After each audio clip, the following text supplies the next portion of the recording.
Rodeo King at Burger King. Columbus Day, 50 to 65% off spectacular at Arthur F. Schultz, 26th and Cascade in its final days. Only at Arthur F. Schultz, 26th and Cascade in the heart of Erie. Find incredible furniture and appliance savings throughout the store. Buy interest-free for 4 full years at all home furnishings. Get absolutely free delivery plus a tax discount. Only at Arthur F. Schultz. The Columbus Day Spectacular is one of the biggest holiday sales of the year in the home furnishings industry. Get the highest quality, the best selection, free delivery, the lowest prices of the year, and a tremendous financing offer, plus a tax discount. Now is the time to buy. You'll save 50% and more on brands like Lazy Boy, Simmons Beauty Rest, Sealy Posturepedic, Liberty, Best, and England. The list goes on and on. Buy interest-free for 4 full years. That's right, 4 years. Delivery and setup are free, plus receive a tax discount. Only at Arthur F. Schultz. The multi-million-dollar Columbus Day 50 to 65% off spectacular ends Monday at 8. Only at Arthur F. Schultz, 939 West 26th and Cascade, in the heart of Erie. Catch the Cleveland Browns on our brother station Z1023 as they take on the New York Jets this Sunday. Brought to you by Hallman Chevrolet, Hallman Hyundai, Frontier Lumber, and Hungry Howie's. You've heard about it all summer long, and it's almost here. On November 4th, you could take home the Prescott Partnership's ultimate beach cruiser. Get your tickets for a chance to own this 1979 Jeep CJ7 restored by NFI Empire and equipped with a paddleboard and Yeti cooler. Or how about $20,000 cash instead? Don't wait. Tickets are available online at mydreamjeep.com or in the Tom Ridge Environmental Center, where admission is always free. Raffle proceeds stay right here to help protect and enhance Presque Isle. Remember, that's mydreamjeep.com.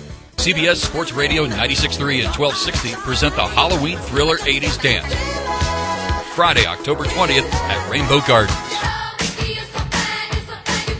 It's the perfect, scary way to kick off your Halloween. Memories of Motion will take you back to the era of Thriller and Ghostbusters. Make sure you come in your Halloween best, because we'll have first place prizes for best costumes, like Best Female, sponsored by Barbado Law Office, Best Male, Best 80s, and Best Overall Costume. Tickets are on sale now at Presque Isle Beer for Less, West 12th, just east of Peninsula, where the drive-thru is always open. Tickets are just $13, cash only, and you must be 21 or older. You know that this one will sell out quickly, so don't wait. Get your tickets for the Halloween Thriller 80s Dance, Friday, October 20th at Rainbow Gardens. Sponsored by Bud Light and CBS Sports Radio 96.3 and 1260. The 2017 OHL champion Erie Otters, the hottest game on ice. You can follow all the action right here on CBS Sports Radio 96.3 and 1260, the new broadcast home of the Erie Otters. South 3-0 Erie. Hi, this is Aaron Coon, the voice of the Otters. You'll hear it all. Every game, home and away, right here on CBS Sports Radio 96.3 and 1260. Oh, what a save! The Otters are back home tonight against the London Knights. Get your tickets at the Erie Insurance Arena box office, online at erieevents.com, or by calling 814-452-4857. This is Dennis Miller. Did you know that 5 times more hires are made through Indeed.com than any other job site, according to independent research? Imagine a lottery that had 5 times more winners, or a Sunday with 5 times more touchdowns. When you're hiring, it makes 5 times more sense to use Indeed. Right now, Indeed is giving new users a $50 credit to post a sponsored job on the world's #1 job site. Claim your $50 credit at Indeed.com/credit. Terms, conditions, and quality standards apply. Trying for 2. Over the next 2 months, $160,000 is up for grabs. The 4K Day on WRIE. Details at CBSSportsErie.com. In the second half than they did any time during the first half, so perhaps the halftime speech from Purdue's head coach maybe has changed things for the Boilermakers. Minnesota scored twice in the first half on short touchdown passes, taking advantage of Purdue mistakes at that point. 10:38 to play in the third quarter. It's now Minnesota 14 and Purdue 13. All right, thank you very much. So Purdue drawn closer. It's now just a 1-point game in West Lafayette. Still a 3-point game with neither team able to score in the first half. Third quarter underway in Tallahassee, Florida State, and Miami. Here's Roger Sockman. All right, starting to get a little offense from the Miami Hurricanes right now in the third quarter. Florida State on top 3-0 over Miami. Miami Hurricanes just got into the red zone for the first time in this game. Came on a long pass from quarterback Malik Rozier to one of his receivers, and Miami is now in the red zone trying to get on the scoreboard, but the Hurricanes are down 0-3. First half, only a field goal by the Seminoles was all the scoring to lead it 3-0 over Miami. Seminoles had a total of 163 yards total offense in the first half. Miami only had 57 yards total offense, plus the Hurricanes had to punt the ball away 6 times in the first half, but did get 1 interception on the Florida State quarterback. The big gainer for Florida State, running back Jacques Patrick, leading rusher with 86 yards on the ground for the Seminoles, but that's about the extent of the offense. Right now we're midway in the third quarter, a low-scoring game. Florida State on top of Miami right now, 3-0. All right, and another low-scoring game in the state of Florida taking place today in Gainesville, and LSU currently in front of the Gators. Here's Steve Russell. LSU does lead Florida, and it's 10-3, but the Tigers are threatening to get more. That was the halftime score. The Tigers got the second-half kickoff, and after the ball was kicked into the end zone by Florida's Eddie Pinheiro, LSU took over at the 25, and they marched right down the field. A big play was a 47-yard pass completion by quarterback Danny Etling. LSU currently now is 2nd and goal at the 2. And their offense last week and their defense last week, not great in an upset loss to Troy, but today, in a low-scoring game, they've done the job, especially defensively. They lead 10-3, 11 minutes to go in the third quarter, and they threaten to get more. All right, thank you very much. So LSU in front, we'll see, but it's a close one there. Let's go to Bob Stevens in Fort Worth today. West Virginia and TCU, another low-scoring affair in Fort Worth. Here is Bob. TCU leading West Virginia 10-3. TCU led 7-3 at halftime, but it extended their lead on a 37-yard field goal by Jonathan Song that capped a 9-play, 59-yard drive. The big plays in that drive, Kyle Hicks, a 27-yard run, now has 8 carries for 64 yards, and Kenny Hill, a 20-yard pass to John Diarse. Now the TCU has just scored again. They just picked off Will Greer. Nick Orr returned an interception to the West Virginia 45-yard line. And actually, it was a 45-yard pass from Kenny Hill to Jalen Rager, pending the extra point here. So it's now 16-3 TCU. TCU punter Adam Nunez has made things rough for West Virginia's offense today. 4 punts inside the 10-yard line. Mountaineers have had to start drives at the 3, 4, 1, and 6. The only score for West Virginia has been a 37-yard field goal by Mike Molina. And now the defense comes up with that big interception by Nick Orr, which leads to this TCU touchdown. So it's been the TCU defense and the TCU special teams today that have given them the lead 16-3, pending the extra point here with 6:06 left here in the third. All right, thank you very much, Bob Stevens. Let's head to Mark Myers on a hot day in Southern California, USC and Oregon State. Mark? All right, we've just reached the halfway point, 21-3 in favor of USC. The Trojans have had trouble keeping possession of the football today.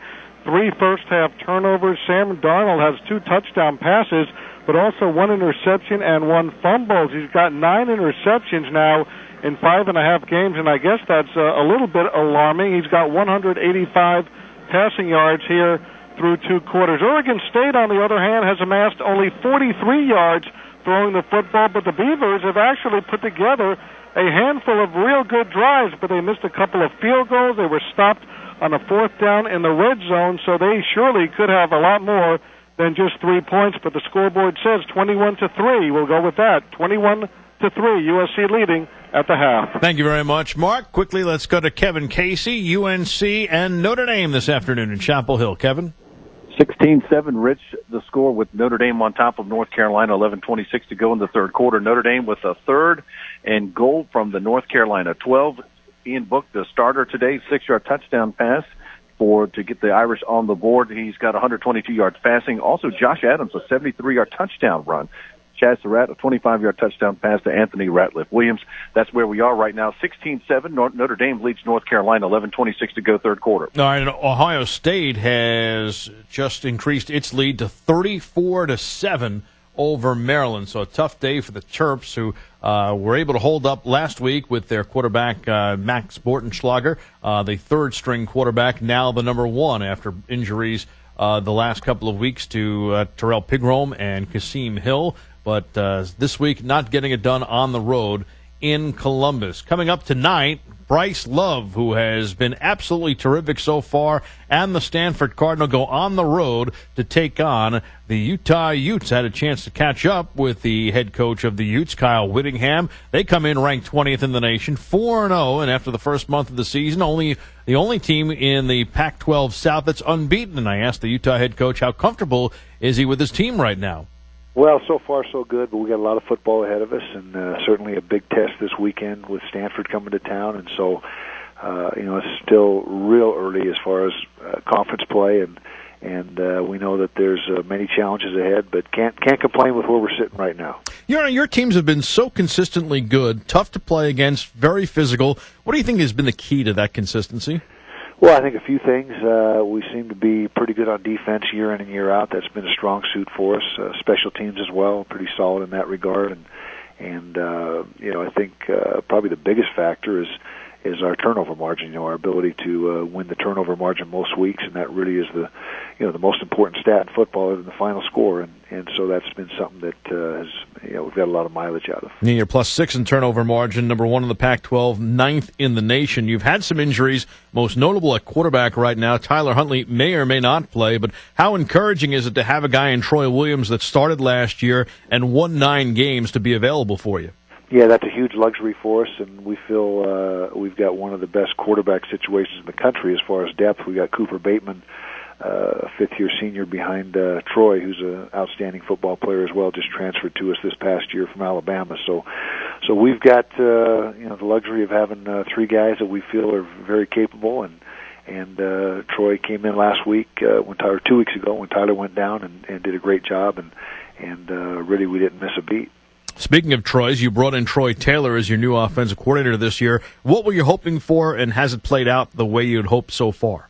Well, we brought Troy in to give the offense a little shot in the arm, a little boost, particularly throwing the football. And I think so far so good. We're not where we need to be ultimately offensively, but I think we're on the right track. And the throw game has been bolstered definitely since he got here, and players have really embraced his scheme and love what he brings to the table. And so I think if we can keep trending in this direction and getting better as the season goes on, then I think we'll be okay. Talking with Utah head coach Kyle Whittingham as his Utes take on Stanford this weekend.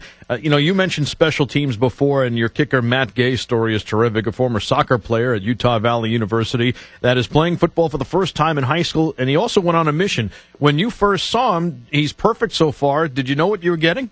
Well, he was pretty good when we first saw him kick for the very first time, and there wasn't a lot of coaching that needed to be done. He was very mechanically and technically sound, and so it was just a matter of seeing if he could consistently kick that way from day in and day out, and then once that was established during fall camp, it's the final question was how would he handle the pressure of a game, and so far he's been, as you said, he's been perfect. You have one of the best defenses in the nation at stopping the run, and you face Bryce Love. After running for over 300 yards last week, how important is to be fundamentally sound against a guy like that? Well, it's absolutely critical, and he's a tremendous player, and just statistically has been unbelievable this year. He's already over 1,000 yards. He's averaging over 11 yards a carry. I don't think we've ever defended a back in all my time here that averages over 11 yards a carry. And so I can tell you if he goes for 300 yards against us on Saturday night, we have no chance of winning. So we got to try to slow him down a little bit. Stanford also has some questions at quarterback. How difficult is the game plan for a team when they make a change during the season? Well, all 3 of their guys are very similar. They're big, strong guys. Every one of them is 6'5" and about 220 pounds. So there's not a marked difference between the 3, and so we haven't really concerned ourselves too much with that. It's more trying to make sure that we just do our thing in the back end and play solid coverage like we do most weeks. But the big factor this week, as you mentioned, is Bryce Love and trying to keep him from going crazy on us. Your secondary went through a transition, but it has come up with a lot of big plays so far, especially in the win over Arizona, forcing 5 turnovers and scoring a touchdown. They're currently second in the nation with 9 interceptions. How much has that area been a pleasant surprise?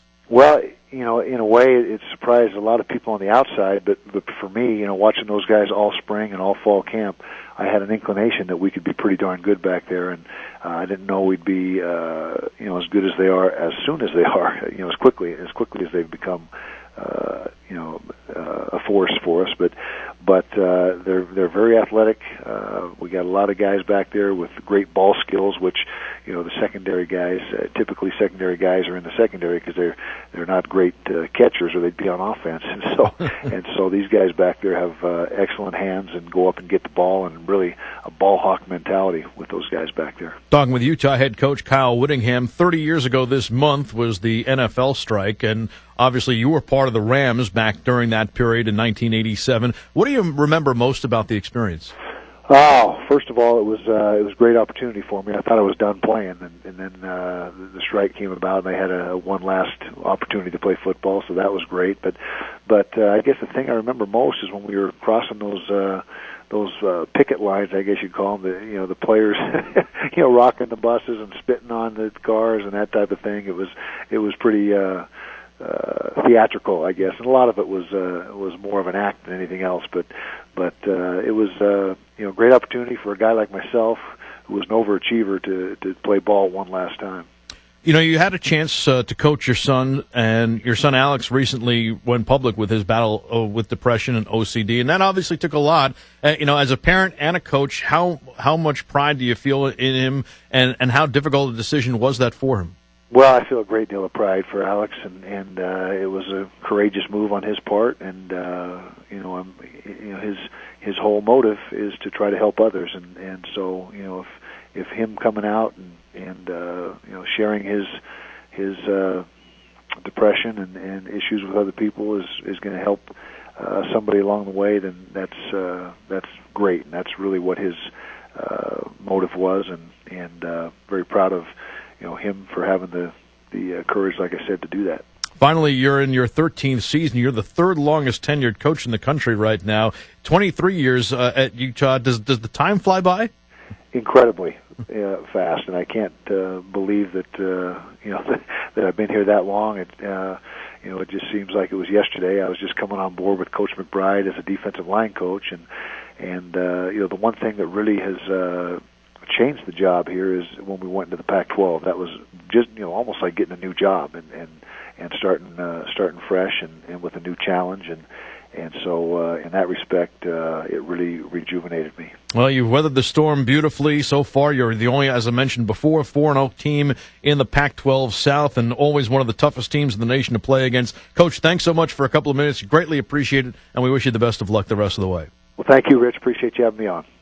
Kyle Whittingham, and what a great job he has done at Utah. When you take a look at how long he's been there, as I mentioned, his 13th season, they've been consistently good, consistently tough to play against. And you go back a couple of years ago, this was a team that moved conferences from into the Pac-12, and when they did that, it took a little while to adjust to life in a new conference, and in a conference that was a step up. And they have handled it with aplomb. It is a tough place to play in the high elevation in Rice-Eccles Stadium. They always have a physical defense, always have great special teams, which both could be on display tonight as they get a huge challenge against Bryce Love and the Stanford Cardinal in what should be one of the great Pac-12 games of the day in Week 6 of the college football season. We had perhaps the biggest game of the season, and certainly biggest win and upset, as Iowa State goes into Norman, Oklahoma, and knocks off the third-ranked and unbeaten Sooners 38-31. What a day it has been as the wild weeks of college football continue. This is Eye on College Football on CBS Sports Radio. You check things all the time, like your email every 10 seconds, or your ex's Instagram. But what about checking something as important as your credit? Well, Discover makes it quick, easy, and best of all, free. Discover is now offering FICO credit scores to everyone for free, even if you're not a customer. And checking your score won't hurt your credit. We call it the Discover Credit Scorecard. And once you know your score, you should check to see if your current credit card is the best fit for you. Check your credit, compare your card. Go to discover.com/credit scorecard. Limitations apply. As a small business owner, you make every dollar count. So what could you do with $10? Go to Vistaprint.com today and you'll get 500 high-quality custom business cards for only $9.99. That's less than 2 cents per card. And at Vistaprint, your satisfaction is absolutely guaranteed. So it's never been easier to turn 500 strangers into connections. Just visit Vistaprint.com and use promo code 5353 at checkout. That's Vistaprint.com, promo code 5353. Winter is on its way. Is your grass cut out for it? Fall is the best time to seed your lawn, and right now the Home Depot has 20% off Scott's Turf Builder grass seed bags, 15 pounds or larger. Only Turf Builder has Water Smart Plus coating technology, along with nutrients to jumpstart new growth and protect against diseases. Get healthy grass, guaranteed. For a healthy lawn, it's time to sow the seeds of success with 20% off Scott's Turf Builder grass seed, only at the Home Depot. More saving, more doing. Valid through October 11th. Waterford Physical Therapy and Sports Rehab would like to introduce chiropractor Dr. Sarah Joint. Dr. Joint is a graduate of Palmer College of Chiropractic and has been practicing in the area for several years. She invites her current patients, as well as new ones, to see her and the expert staff at Waterford Physical Therapy. Remember, you do have a choice when it comes to your physical therapy. Choose Waterford Physical Therapy and Sports Rehab. All insurances are accepted and they'll accommodate your busy schedule. Call 796-3400. 796-3400. Celebrate the grand opening of our new Bradley Street Cafe inside the Quickfill store at 38th and Sterretania, featuring Charlie Biggs Chicken, the best chicken and sauce around. Enjoy super grand opening specials and discounts October 3rd through the 22nd. Watch for our grand opening mailer or go to quickfill.com for details. Stop by the Quickfill at 38th and Sterretania to try our delicious Charlie Biggs Chicken at our new Bradley Street Cafe. Looking for a new car? Make it a Mazda and get your holiday cash early. Come see us at Mazda of Erie. Lease a 2018 Mazda 3 Sport for $179 a month or a 2017 Mazda CX-5 Sport with all-wheel drive for $189 a month for 36 months. Plus, Mazda of Erie will give you a $1,000 Visa gift card to spend any way you like. Mazda of Erie's inventory is the largest of the year in order to facilitate their holiday cash giveaway. Shop now at lease the Mazda of your choice and get your holiday cash early. Lease a Mazda 3 Sport for $179 a month or a Mazda CX-5 Sport for $189 a month for 36 months and take home a $1,000 Visa gift card. Drive home in a new Mazda and get a jump start on your holiday shopping. Hurry in. Holiday cash ends October 31st. Mazda of Erie, corner of Peach and Liberty, or shop 24/7 at MazdaofErie.com. 36-month lease with 10,000 miles per year closed in lease. 2018 Mazda 3 Sport, $19.99 due at signing. 2017 Mazda CX-5 Sport, AWD, $29.99 due at signing. Excludes sales tax, license, title, registration, and insurance. Includes $5.95 acquisition fee. Expires 10/31/17. This is a combined offer. Make or deal on a package price. Prior sales and quotes excluded. You've heard about it all summer long, and it's almost here. On November 4th, you could take home the Prescott Partnership's ultimate beach cruiser.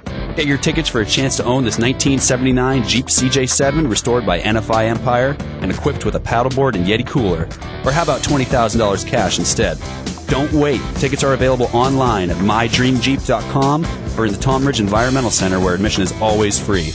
Raffle proceeds stay right here to help protect and enhance Presque Isle. Remember, that's mydreamjeep.com. Are absolutely free. Experienced tax professionals are standing by. They'll listen to your situation, find out what you need, and give you all the ways they can help in the first free call. Again, this information is free and could change your life. So call now. 800-601-7991. 800-601-7991. Get your free information now. Call 800-601-7991. That's 800-601-7991.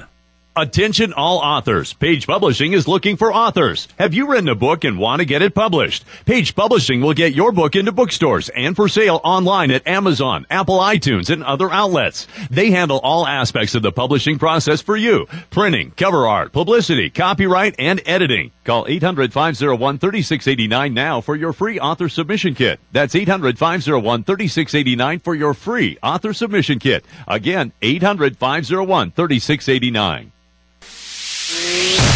WRIE Erie and W242CU Erie, CBS Sports Radio 96.3 and 1260.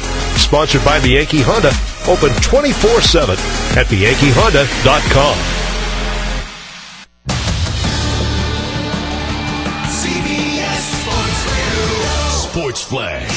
I'm Darwin Zook. The third-ranked Oklahoma Sooners were at home and appeared to be in control against the Iowa State Cyclones, but Iowa State, playing with backup QB Kyle Kemp, stormed back from a 24-10 deficit to take a 38-31 lead with just over 2 minutes left in the game. The defense then stood tall, getting a fourth down stop as the Cyclones stunned Oklahoma on the road 38-31. Iowa State linebacker Joel Lanning joined Rich Ackerman after the game right here on Eye on College Football, and he talked about what the message was leading up to the game from his coach, Matt Campbell. All week, Coach has been talking about, you got to believe for 4 quarters that you can win this game, and that's literally all we ask. And Kyle Kemp played lights out as a quarterback, first start. I mean, the kid he doesn't say anything. He just comes to work every day and tries to get better as a quarterback. Elsewhere, the 3 other undefeated teams were in action earlier, had no such issues. Number 2, Clemson doubled up Wake Forest 28-14. QB Kelly Bryant left that game in the third quarter after turning his ankle. The injury, though, not considered serious. Number 4, Penn State rolled past Northwestern 31-7. Fifth-ranked Georgia crushed Vanderbilt 45-14. One other top 25 final. Number 12, Auburn defeated Ole Miss 44-23. Games in progress. 3 minutes to go, third quarter. TCU leading West Virginia 17-10. 7:13 left in the third. Miami and Florida State knotted up at 3 apiece. Notre Dame 19, North Carolina 7 minutes to go, third quarter. LSU a 17-10 lead on Florida with 6 minutes to go in the third. At the half, Ohio State 41, Maryland 7. Just underway, third quarter. USC up on Oregon State 21-3. And a few NFL notes right now. Packers receiver Davante Adams is out of concussion protocol. He expects to play tomorrow against the Cowboys. Number 1 overall pick, defensive end Myles Garrett, set to make his debut for the Browns against the Jets. Redskins corner Josh Norman out at least 4 weeks with a fractured rib. And Raiders QB Derek Carr progressing faster than expected. He might only miss 1 game with a fractured back. He's actually listed as questionable for Oakland's matchup with the Ravens. And in baseball, Game 2 of the NLDS, the Nationals up 1-0, top second over the Cubs on an Anthony Rendon homer off John Lester. Gio Gonzalez on the hill for the Nats. Chicago leads that series 1-0. Later on, the Dodgers look to go up 2-0 on the D-backs. Rich Hill opposed by Robbie Ray. NBA, a war of words has broken out between James Harden and his former coach Kevin McHale. McHale said earlier this week that Harden wasn't a leader. Today, Harden fired back, calling the Hall of Famer a clown. How about that? Jazz guard Dante Exum could reportedly miss the entire season with a separated shoulder. I'm Darwin Zook.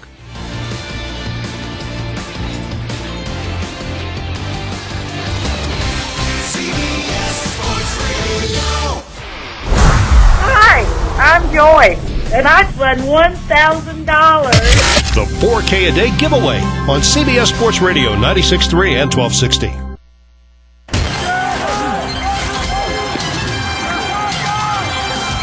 CBS Sports Radio presents Eye on College Football.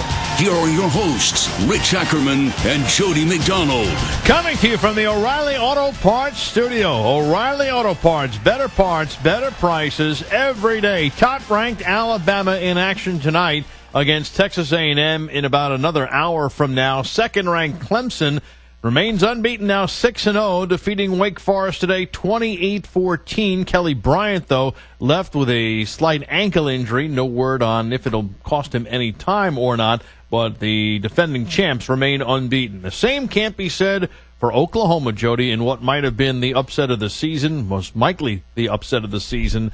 Iowa State goes into Norman today and knocks off the Sooners 38-31. And they did it after falling behind 14-0 in 24-10. They trailed by 2 touchdowns twice in the first half. Massive comeback with a backup quarterback says a lot. And I'm not an Oklahoma fan or detractor. I appreciate the heritage, the long-term success they've had. I always liked Stoops as a coach. You had, I think, the new coach on just recently, didn't you? Last week. Good guy. Very good guy. I wasn't a part of the interview, but I sat here and listened when you replayed it, and I said, wow, he's a good dude. Hopefully he has some success there. So I don't root for or against Oklahoma, but I got to tell you, Ak, maybe the coolest moment of college football this season when they planted the Iowa flag at midfield today in Norman after what Connor Mayfield had done against Ohio State earlier this year. I get it. Emotions run high and the like. I'm a sportsmanship kind of guy, and I thought that was a little over the top with celebration, and I didn't have a problem with the Ohio State Buckeye fans and anyone tied to the program having a problem with it. Well, what comes around goes around. So I was, I did get a big smile on my face when they implanted the Iowa flag at midfield after today's amazing upset. I mean, where do you start with this one? Iowa State, which has beaten now Oklahoma only twice since 1961 on the road, and playing with two guys who are not their top quarterback, who left the team yesterday in a medical emergency. But what stood out to me too is not only I think Matt Campbell's done a terrific job so far, and I've always been very high since he was at Toledo on his chances as a head coach. Iowa State, not an easy place to win, but he's done very, very well so far. And this is no disrespect or to diminish their terrific accomplishment today, but I just wonder if part of what factored into this, and again, they deserve everything they get, make no mistake about it, but is it possible that Oklahoma, coming off the bye and looking ahead to the Red River rivalry next week against Texas, said, at Iowa State, yeah, they're pretty good, but we're better, and we're Oklahoma, and we always win this game? Unfortunately, teams fall prey to tweener games, trap games, look-ahead games. Call it what you want. You laid it out pretty well just then. You know what? Shame on them. Oh, absolutely. This is not Major League Baseball where you play 162 games. It's not even the NFL where they play 16 games, or certainly not the NBA or NHL. 12 games schedule. If you're lucky, you get into a bowl. If you really get lucky, you make the top four, and you may have to play 2 games at the end of the season. You shouldn't be looking ahead to anybody. The season is long enough. You don't have enough games to say, well, we can just kind of show up and throw our helmets out there and we'll be okay against them. If that played into it at all, shame on the Sooners.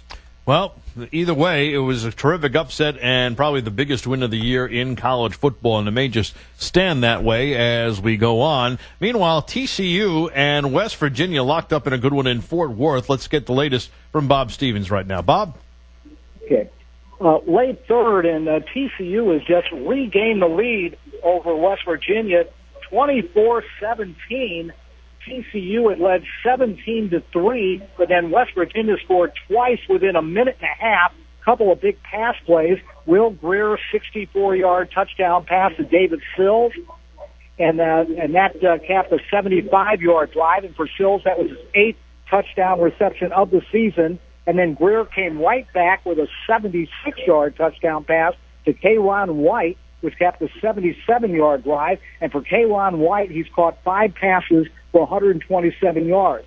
So TCU then comes back and answers that with a flea flicker as Kevontae Turpin throws a 48-yard touchdown pass to the quarterback, Kenny Hill, which was a 4-play, 75-yard drive. So it's TCU 24, West Virginia 17, with 15 seconds to go here in the third quarter. Will Greer is 18 for 29 now for 315 yards and those 2 touchdowns. Kenny Hill, 11 for 21 for 151 yards, and he just caught the 48-yard touchdown pass. So 24-17 TCU nearing the end of the third quarter. All right, thank you very much, Bob. So the Horned Frogs trying to remain unbeaten today, as is Miami, and the Hurricanes in front for the first time today. Let's get more from Roger Sockman.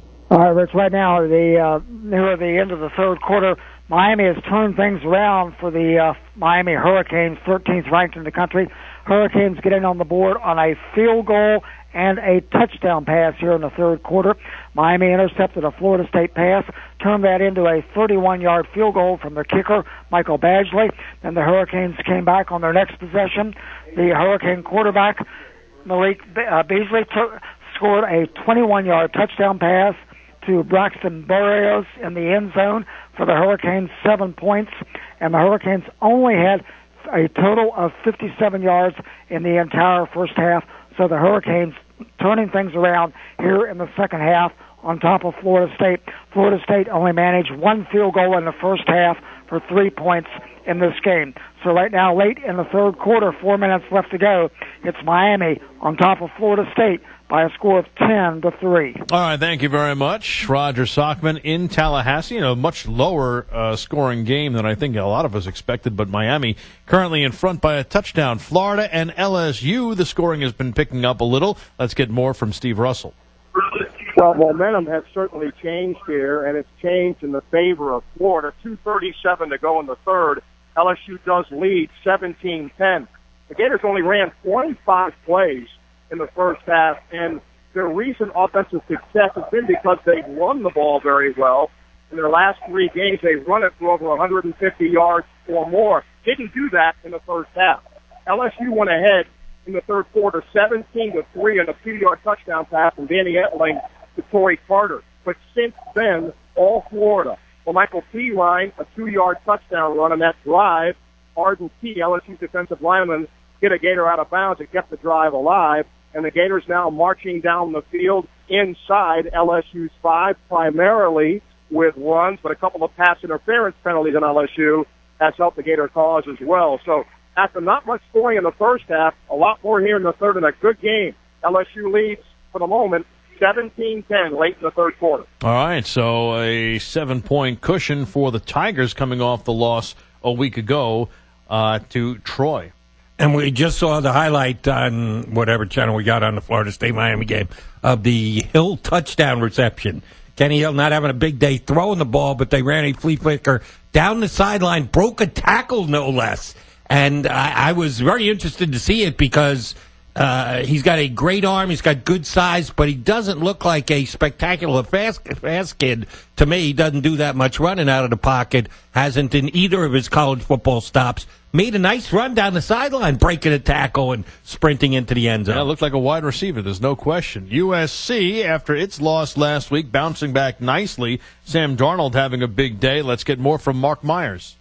That guy Darnold just threw his third touchdown pass of the afternoon. It's now 28-3 USC. This one goes 30 yards to tight end Josh Fallow. So the Trojans score on the opening drive of the second half. Darnold has 249 passing yards in this game. And by the way, for Fallow, he's a freshman.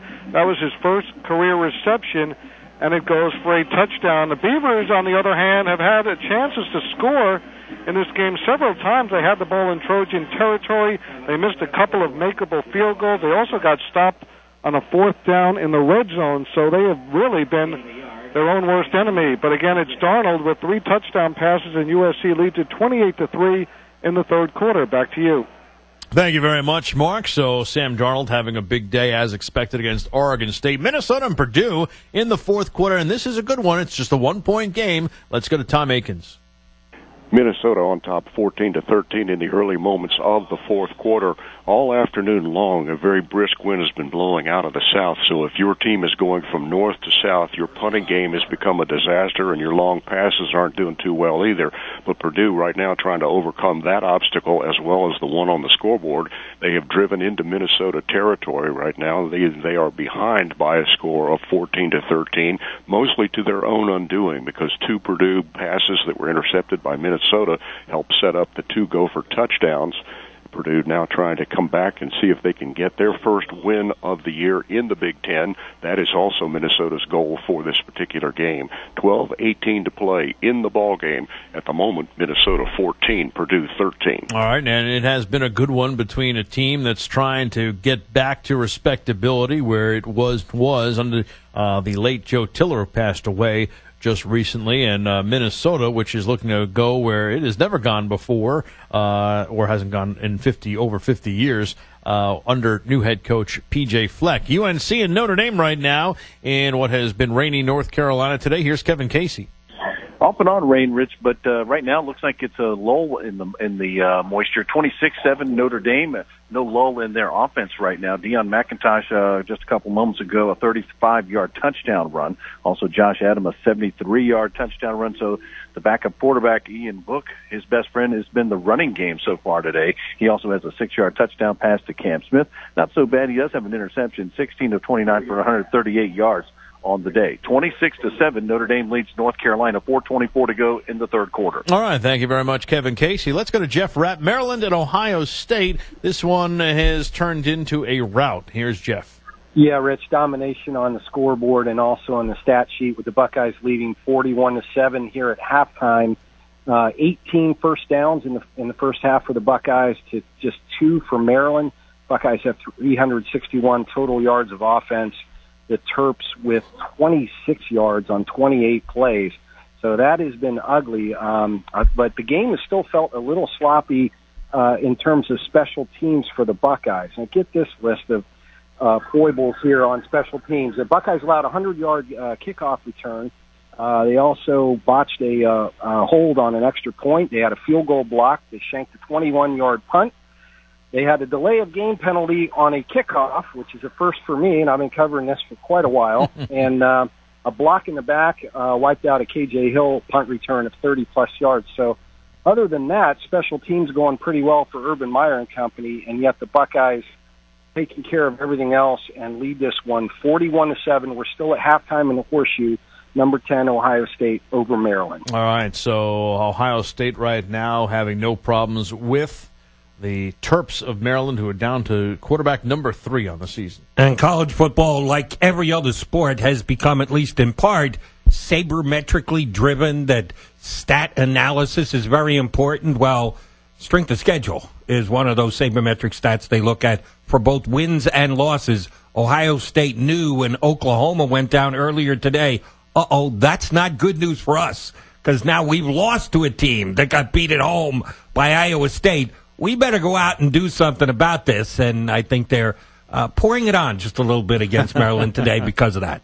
Well, the playoff selection committee about to release its first poll just around the corner, so things like that start to come into play right now. Week 6, you know, it's amazing, Jody, we're almost halfway through the season. Time flies when you're having fun. Absolutely, and certainly the Iowa State Cyclones had a lot of fun today in Norman. Who else will be having fun? Well, we've always been having fun right here on Eye on College Football. We'll keep you updated on all the games throughout, right here. Back after the break with more Eye on College Football on CBS Sports Radio.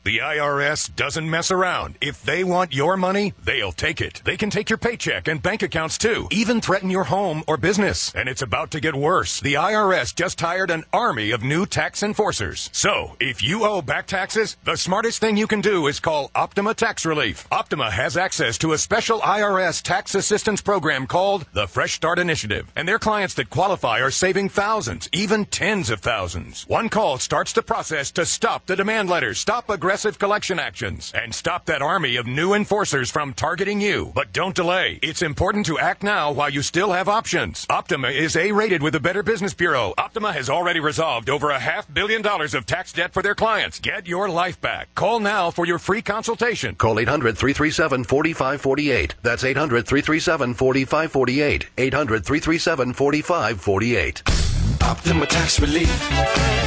Some restrictions apply. For complete details, please visit OptimaTaxRelief.com. We alarm our houses, and we alarm our cars. But when it comes to your personal information, it can be tough to know when something isn't right.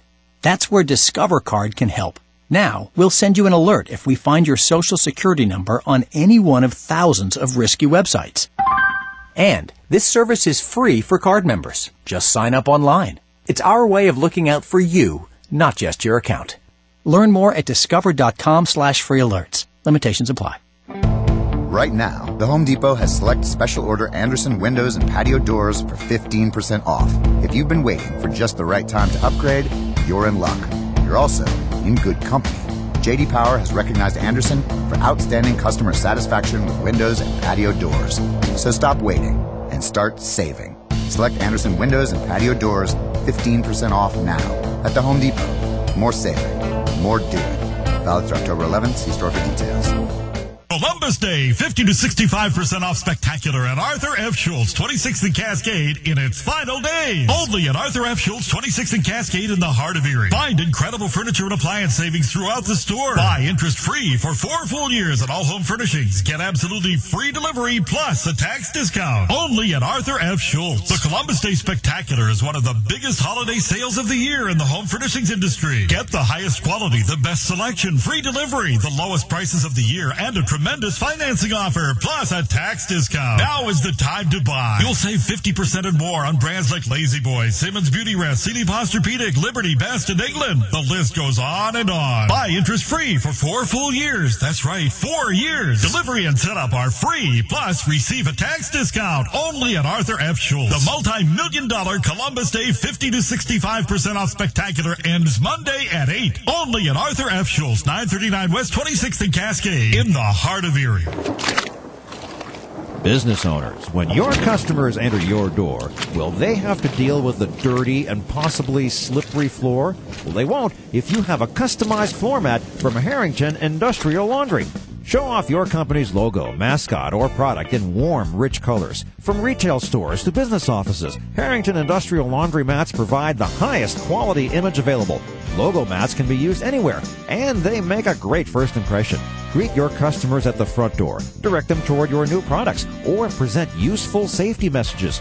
Mats can be color coordinated to fit your decor, and maintenance costs, well, they're just pennies a day. Call now for your free evaluation.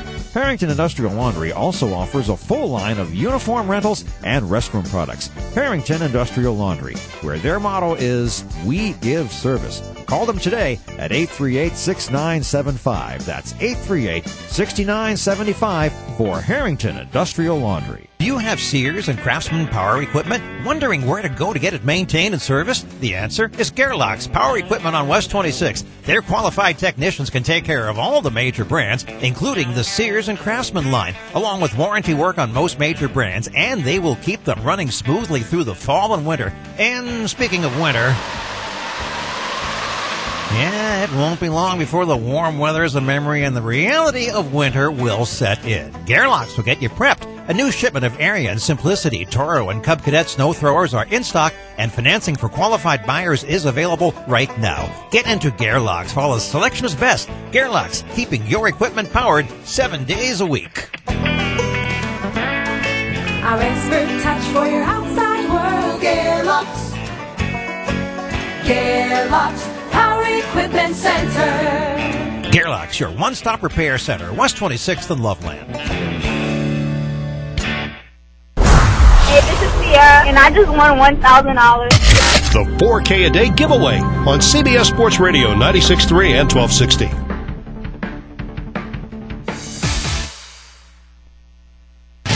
And now, back to Eye on College Football on CBS Sports Radio. Here again are your hosts, Rich Ackerman and Jody McDonald. We have a weather delay at Purdue right after they kicked the field goal. Very good timing. After the Boilermakers kicked the field goal to go ahead, 16-14, it looked like there was a funnel cloud. I mean, that cloud just moved in so quickly.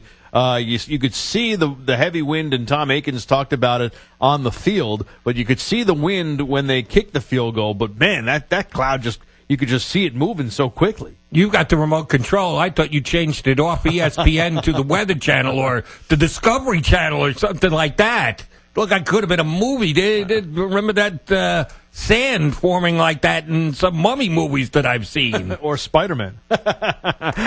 He's used to this in Florida with Tampa. We've had this, but now he goes back to his native Indiana, and on duty for us here Saturday afternoon, he's pressed into meteorology duty once again. Here's Tom Akins. Honestly, I'll tell you, this is not my fault. I don't care who says what. I didn't do it. I wasn't even there. It wasn't me. It must have been a lookalike. However, we are indeed under a weather delay at Ross H. Stadium in West Lafayette, Indiana. The Purdue Boilermakers have just taken the lead in the ball game. That came on a 19-yard field goal by J.D. Dellinger. Now, normally you would describe it as a chip shot field goal, but the way the wind has been blowing this afternoon, it's anything but a chip shot. But he did put it through the uprights and bring the Boilermakers back on top for only the second time this afternoon. Purdue had scored first on a 20-yard touchdown pass, David Blau to Cole Herdman, but then it became the Minnesota Golden Gophers' way of playing ball this afternoon, taking advantage of a couple of interceptions of Purdue passes to score 2 touchdowns, both on passes by quarterback Connor Rhoda. Then things kind of dragged along back and forth. The defense is struggling up and down the field until Purdue able to take the lead just moments ago. Right after that ball went through the uprights, though, the referees declared a weather delay, and that's where we sit right now. Hey, Tom, just a quick question. Is it a tornado at all or just a big storm? It looks like things are getting very black from the north, blowing toward the south. I have not heard anything about a tornado. Okay. They haven't given us details of what the weather delay is, but there are large black clouds blowing in very rapidly from the north, which is very interesting because the winds up to this point all day have been coming out of the south. We're getting some rain. We certainly can see the rain in the stadium lights at this point. The bowl has been cleared. All of the fans on hand, some 42,000 and change this afternoon, have all been told to exit the bowl and get undercover elsewhere in the corridors of the stands. We in the press box are hermetically sealed, so we don't have any problems up here. There's 9 minutes and 58 seconds on the clock. Purdue holds the lead at 16-14, and we don't know how long this weather delay might last. All right, well, stay safe there, and we will talk with you soon enough, Tom. Tom Aikens at Ross-Age Stadium, where Purdue has just taken the lead over Minnesota. Let's go to Roger Sockman in Tallahassee, and what's been a good one today between Florida State and Miami. Roger. All right, no weather problems down here in Tallahassee in beautiful Florida. Starting the fourth quarter, Miami has now taken over a lead over Florida State by a score of 10-3. The Hurricanes turned a Florida State pass interception into a field goal and a touchdown pass in the third quarter to take that lead over the Seminoles. Miami getting a 31-yard field goal from its kicker, Michael Badgley, and then the Hurricanes came back, scored on a 21-yard touchdown pass from quarterback Malik Beasley to his wide receiver Braxton Berrios in the end zone. Malik Beasley now is hit for 12 for 30 for 136 yards passing for the Miami Hurricanes. Seminoles have stalled on the offense, only scoring a field goal and 3 points way back in the first quarter. And the Florida State quarterback is has thrown 2 interceptions in this game for the Seminoles. So in the fourth quarter now, Miami on top of Florida State by a score of 10-3. All right, thank you very much, Roger Sockman. TCU in West Virginia has been a good one so far. Let's get more from Bob Stevens. About 10 minutes to go in this one, and TCU leading West Virginia 24-17, with West Virginia threatening at the TCU 15-yard line. TCU had 7-3 at halftime. We had 31 points combined in the third quarter, 17 for TCU. And their latest score snapped a 17-all tie. It was a flea flicker from Cavante Turpin with a 48-yard touchdown pass to quarterback Kenny Hill. That came with 15 seconds left in the third quarter. West Virginia's quarterback Will Greer heating up here in the second half. A pair of long touchdown passes within a minute and a half in the third. A 64-yarder to David Sills and a 76-yarder to Cavante White. And White in this game has caught 6 for 138 yards. Greer is now 21 for 36, 340 yards. Kenny Hill, 11 for 23 for 151 yards. So, again, about 10 minutes to go in this one, and it's, we just had a touchdown for West Virginia on a pass play, and that's going to make it 24-23 TCU, pending the extra point. So, plenty of time in this one to go, just about 9:50, and that was a 4-yard touchdown pass from Greer to David Sills, his second touchdown reception of the game. And so it's 24-23 TCU. All right. The extra point, and the extra point is up and good. So we're tied at 24 now with 9:50 to go in this one. All tied up. One top 10 team has fallen today. Will another go down? Meanwhile, also in the top 25, a close one in Gainesville where Florida is trailing LSU by a point. Let's get more from Steve Russell, I'm sorry. Fourth quarter here, and indeed LSU does lead Florida 17-16. Points have been hard to come by. The quarterbacks have just had very average days. This has really come down to the run game for both teams, and can the defense make a big play?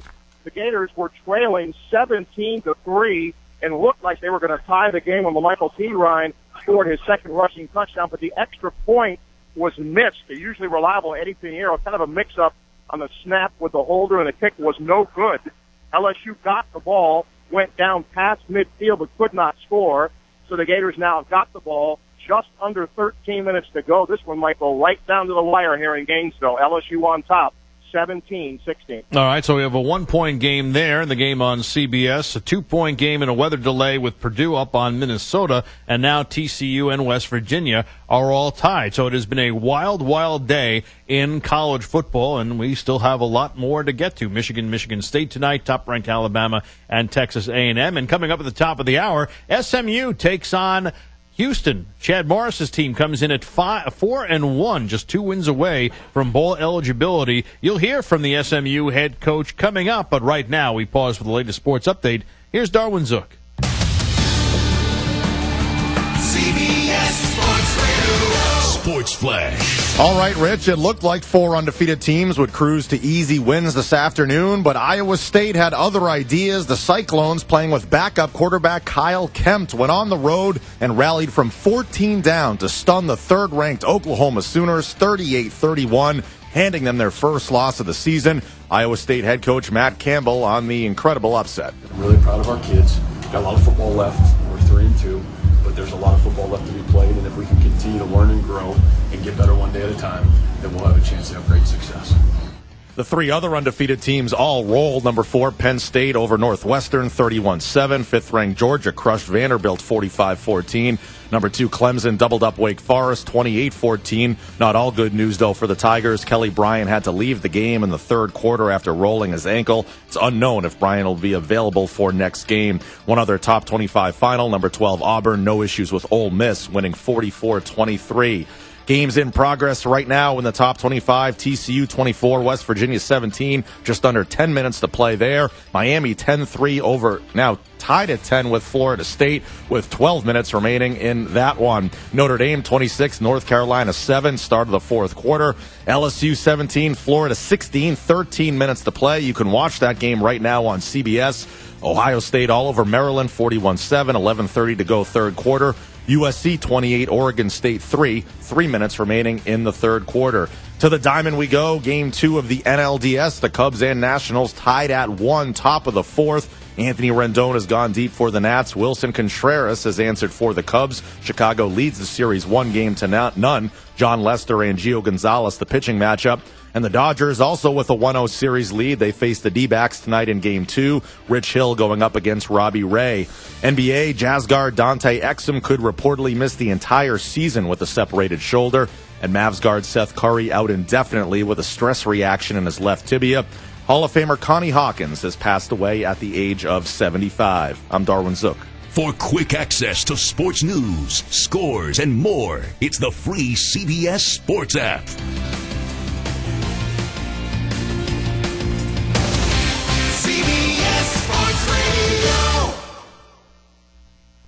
Over the next 2 months, $160,000 is up for grabs. The 4K a day on WRIE. Details at CBSSportsErie.com. Why have over 3 million guys switched to Harry's razors? Because at Harry's, we give you less. We make just one razor with 5 German-engineered blades. Ding! All you need for a smooth and comfortable shave. And we got rid of upcharges. By owning the factory and cutting out the middleman, we're able to sell our high-quality blades for ridiculous prices every day. Now we're dropping the ridiculous sound effects guy. Wait, why? Not everyone can give you high quality and an amazing price. Harry's. One perfect razor. None of the extra noise. As a special offer for radio listeners, get an $18 shave set with an added bonus for free when you visit harrys.com and use code 7575 at sign-up. Just cover a few bucks for shipping. That's harrys.com, code 7575 to redeem your shave set. Again, it's harrys.com, code 7575. Please note, no sound effects guys were harmed in the making of this radio recording. Are you behind on your federal student loan payments? You may qualify to have your entire student loan forgiven with one free call. That's right. If you're a teacher, police officer, firefighter, or work for a nonprofit, federal programs are still available to have your entire student loan forgiven. Student Loan Options wants to give you free information on all the programs that can help. The sooner you call, the faster you can get relief. Get the maximum loan forgiveness, loan reduction, or consolidation available. Plus, find out in the first free call what you qualify for. A loan forgiveness specialist is standing by to answer all of your questions for free. Stop worrying about student loan payments. This free information could change your life. Call 800-374-0311. 800-374-0311. Wipe out your federal student loan debt. Find out how. Call 800-374-0311. 800-374-0311. Okay, John, shelves are stocked. So are the new Fast Play games from the Pennsylvania Lottery. Just pick your game, get your ticket, and see if you've won. Like Lucky You, with progressive top prizes. Yep, winning's never been faster. Not faster than me clearing these shelves. Dude, I hope you're even faster at restocking. Yeah. Fast Play. Play fast, win instantly. The Pennsylvania Lottery. Players must be 18 or older. Please play responsibly. Benefits older Pennsylvanians every day. An Erie landmark since 1953, Nunzi's Place serves generous portions of great food at reasonable prices. Family owned for almost 60 years, Nunzi's prepares the finest Italian cuisine in Erie. Come see why the Erie Times News said Nunzi's is known for food that tastes good. Nunzi's Place, located at 2330 East 38th Street near the Bayfront Connector. To call for reservations or place an order for takeout, call 825-2940. Nunzi's, known for Italian food that tastes good since 1953. Over the years, technology has greatly improved the productivity of the business office. From faxes and copiers to multifunction printers, now we just don't know how to get things done without them. That means you need a reliable printer copier and a dependable service plan.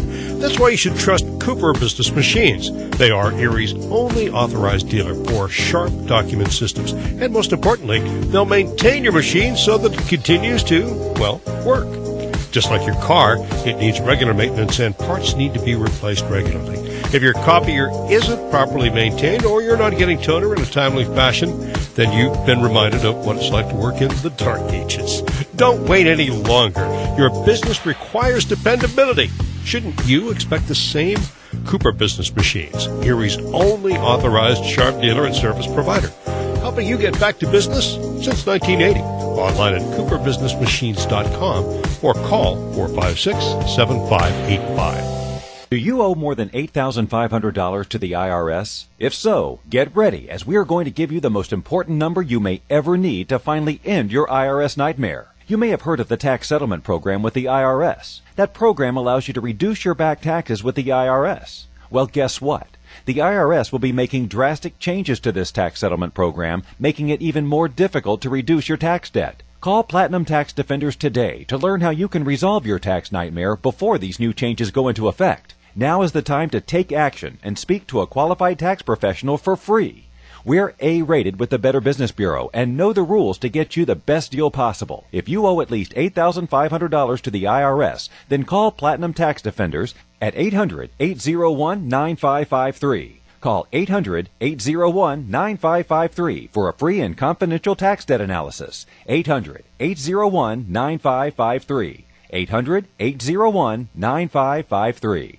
Indians and the Yankees tonight in the ALDS. Catch all the action at 7 o'clock right here on CBS Sports Radio 96.3 and 1260.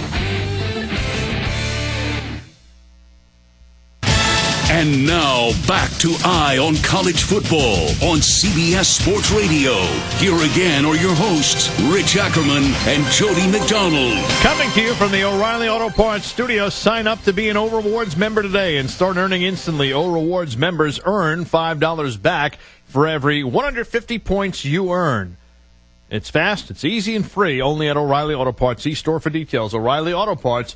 Better parts, better prices every day. Fourth quarter on CBS. LSU leads Florida 17-16, and right now West Virginia and TCU are even at 24, more than midway through the fourth quarter. Coming up at the top of the hour, SMU trying to become bowl eligible, and Chad Morris's third year as head coach taking on Houston tonight on the road in what should be a good one. I had a chance to catch up with the Mustangs head coach, and I said 4-1 going up against Houston. and already have with 4 wins on the year. How satisfied are you with what you have seen from your team thus far? Well, it's really incredible to watch these guys from where we started 34 months ago, and just the building of growth and the process that we've been through. After the first year, we knew that while the wins on the field didn't account to what the number that we wanted, we knew we were making progress. And my message as a head coach was just stay the course, continue with our process, and don't deviate from our plan. And we have a great blueprint. That blueprint just won a national championship at Clemson, and so we knew exactly what we're doing. Second year, we go from 2 to 5 wins. Saw some huge growth in this program, but we just weren't ready. We weren't ready to finish this thing off. And then coming into this year, we knew this was our best year of the 3 years. We've recruited exceptionally well. Our culture's intact, and we felt like that. While we're not as good as we're going to be, we're better than we've ever been. And that's what we wanted to come into this year in year 3, and that's what you're seeing. I do want to ask you about that blueprint, but first I want to ask you about the improvements in your team on both sides of the ball. You have the highest scoring offense at over 48 points a game, up 20 points a game from last year on average. How have you been able to make such a big jump like that? Well, I think a lot of it is the players. We got so many of them back, and these are some young men that believe in our system and believe in what we're doing. Your third year into your offense, you would expect it to be better, and we know we've been an explosive offense everywhere we've ever been, and it's just getting our pieces in place to put the puzzle together. And the addition of Trey Quinn has been huge for us. We got 3 quality running backs, an offensive line that returns, and a wide receiver core that's as good as they are across college football with Cortland Sutton. No question, and Trey Quinn coming off a 15-catch performance a week ago. Your quarterback last year, Ben Hicks, had 19 TDs, 15 interceptions. So far this year, markedly different, 14 interceptions and 14 touchdowns and just 3 interceptions. How has he grown into that position? Well, just a young man that's just gotten better. I mean, he's experienced. Last year he was a first-year starter, and after the first game, because we lost our starting quarterback, Matt Davis, and so Ben took on a 11-game role and got better each week. Just the experience. He really lost about 14 pounds in the off season and worked on his foot speed, and so he's improved so much. The experience of it, he's been here with us now 34 months as well. He came in the January when we came in, and just a young man that's a competitor, loves to play the game, and understands how to get us in the right protections. And so I think that's helped him a lot. We're still not as consistent as we want to be as far as our completion percentage, but this guy has the capability of being big time for us. You mentioned Cortland Sutton. He could have left after last year, but returned. What was that conversation like with him, and how tough was that decision for him to return? Well, he got his grade back to be a second-round guy, and it was just my job as his head football coach to present him with all the facts and share with him that, hey, look, we've been around some of the best wide receivers in the country, DeAndre Hopkins, Sammy Watkins, Martavius Bryant, Jerron Browns. We've seen Mike Williams. We know what they're supposed to look like, and he's one of them. And I shared that with him, and I said, but here's the deal. You right now get a second-round grade. That's at best. And so if you come back, 1, you get to graduate in 3.5 years, and 2, you get to be a part of a team that's going to be the best that we've been in a long time, and to have a chance to play with your buddies one more year, and then put that on top of being a first-round pick. And, right now he's a projected top 10 pick in the NFL draft, and he's got all the intangibles, and another year of playing college football was really, really benefiting him. A guy who came to SMU as a, quote, athlete and was a safety until you guys turned him around on the other side of the ball. Always a great story. It's absolutely tremendous so far. As we talk with SMU head coach Chad Morris, looking at the other side of the ball, Justin Lawler tied an SMU record with 4 sacks last week, also blocked a field goal. The defense allowed -8 yards rushing. How pleased are you with that unit, especially the way it's bounced back after the loss to TCU? Really excited about these guys, and especially our defensive front. I feel like coming into this year, we had a lot of depth. DeMarie Mixon, graduate transfer from Tennessee, that we got in, has been a great addition to our D-line. and returning guys that we had, Justin Lawler. This guy, if you want to see how the game should be played, this guy plays the game the right way. He's constantly never takes a play off. This guy's motor runs 100% all the time, and just a great leader for our team.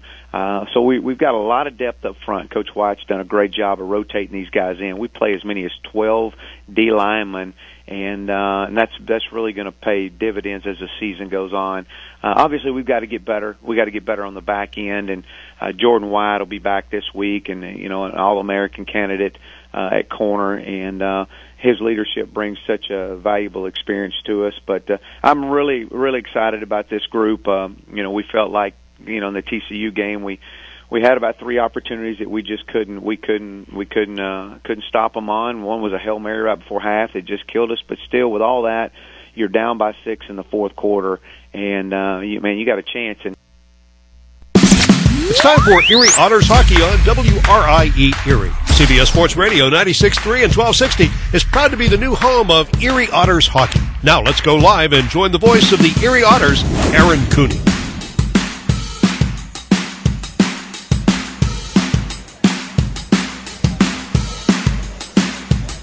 Another night to forget for the Erie Otters, with an evening and their first visit to the Kitchener Memorial Auditorium just not going the way as planned, as the Erie Otters trying to snap a 4-game losing skid going into last night's matchup with the Kitchener Rangers, a rematch from last Saturday's home opener.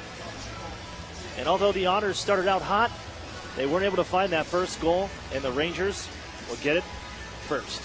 The Rangers will take over, a step up. And what's turned over, getting around the Otters. They come the other way as Henderson walks right in and scores.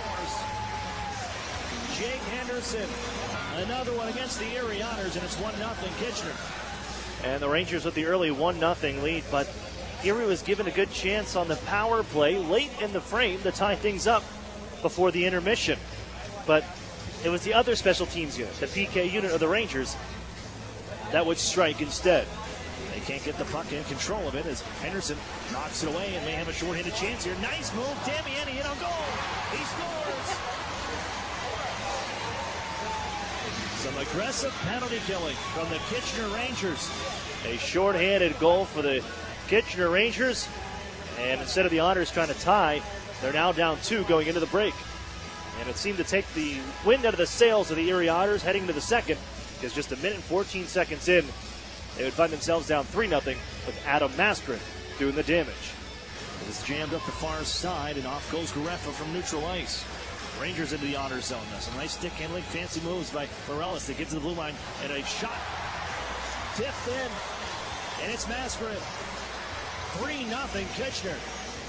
As the Rangers continue to pour it on to the Erie Otters, and just 3 minutes and 28 seconds later, it would make it a 4-0 game and end the night for Troy Timpano with a power play goal. They picked up out of the wall, given to the Rangers the blue line. Here's Morales' one time. He fanned on it, caught the heel of the stick, and it rolls to the near corner Otters zone. 10 seconds left in the penalty. Guest now, far side circle. On for Velani, his shot off the post and off the Timpano and in. Giovanni Velani with his first of the season. It would make it 4-0. This end of 2 periods would be the score. But there was a spark in the third, and something that I think Otters fans and this Otters team are going to consider the positives as they got rolling, forcing a turnover, and Patrick Fellows with his first of the season. This is Giovanni Velani. He holds now 11 in red from the far corner. Bateson bands on the pass. Erie has it. Here's Fellows moving in. His shot, he scores! Rock that scober. Patrick Fellows ends the shutout bid, and the Otters are on the board. It's 4-1. And the Otters would use that, build a momentum, and they would rally off 3 goals in a span of 3 minutes and 41 seconds.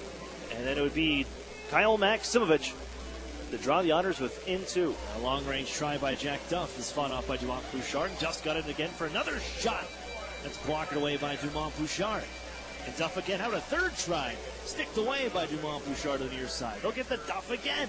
Try again. Big slapper, save made, rebound. Here's Maximovich. He'll put it home. Treat yourself. It's a 2-goal game.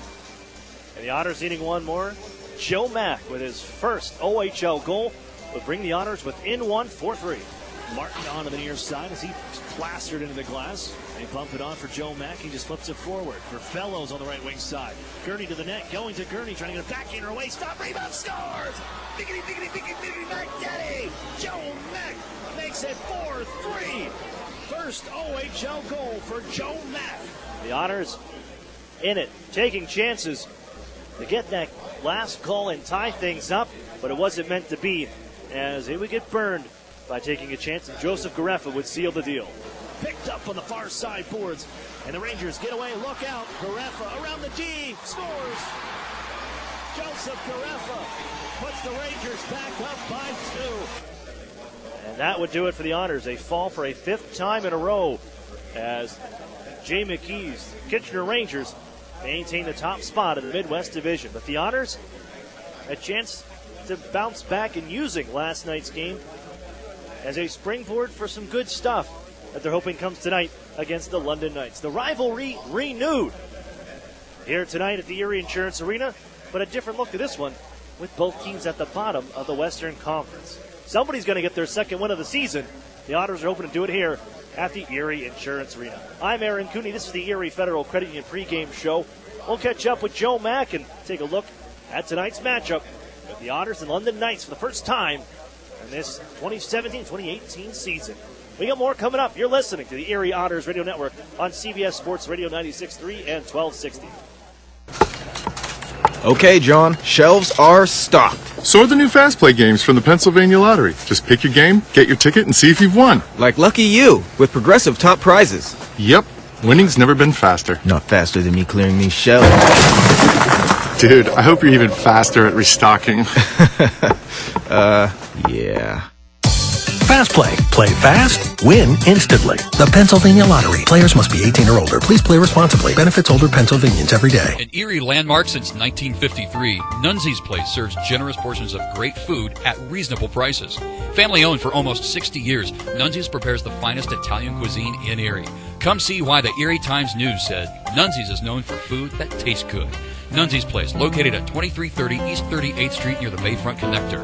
To call for reservations or place an order for takeout, call 825-2940. Nunzi's, known for Italian food that tastes good since 1953. Over the years, technology has greatly improved the productivity of the business office. From faxes and copiers to multifunction printers, now we just don't know how to get things done without them. That means you need a reliable printer copier and a dependable service plan. That's why you should trust Cooper Business Machines. They are Erie's only authorized dealer for sharp document systems. And most importantly, they'll maintain your machine so that it continues to, well, work.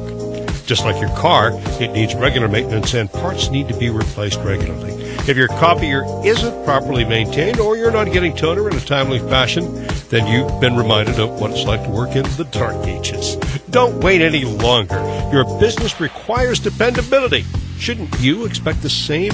Cooper Business Machines, Erie's only authorized sharp dealer and service provider, helping you get back to business since 1980. Online at cooperbusinessmachines.com or call 456-7585.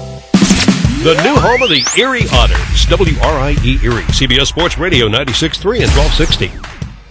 Welcome back here inside the Erie Insurance Arena. Aaron Cooney with you to get you set. It's the Erie Federal Credit Union pregame show. Otters and London Knights' first time of the season. And we are not used to seeing these two teams in this situation. At the bottom of the standings, both these teams. The London Knights 1-5. The Erie Otters, similar. They got a loser point in an overtime game. They're 1-4-1. But Erie sitting at 9th, and the Knights sitting at 10th in the Western Conference. These are usually two teams in the mix at the top of things, but here we are. That's the cycle of junior hockey.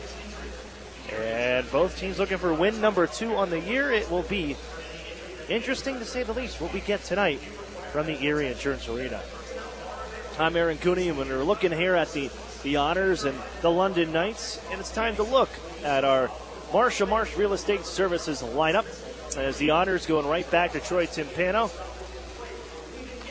Between the pipes, pulled early last night after allowing that 4th goal And to be honest, for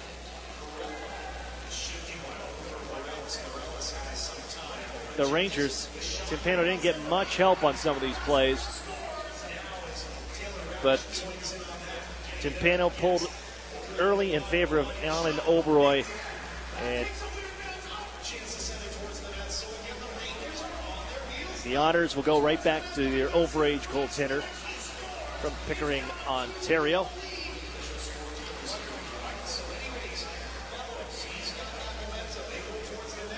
Other scratches for the Erie Otters tonight will be number 5, Aiden Timmermans, number 15, Stefan Patry, number 41, Curtis Henry, and number 77, Max Golod, out of the lineup for the Erie Otters.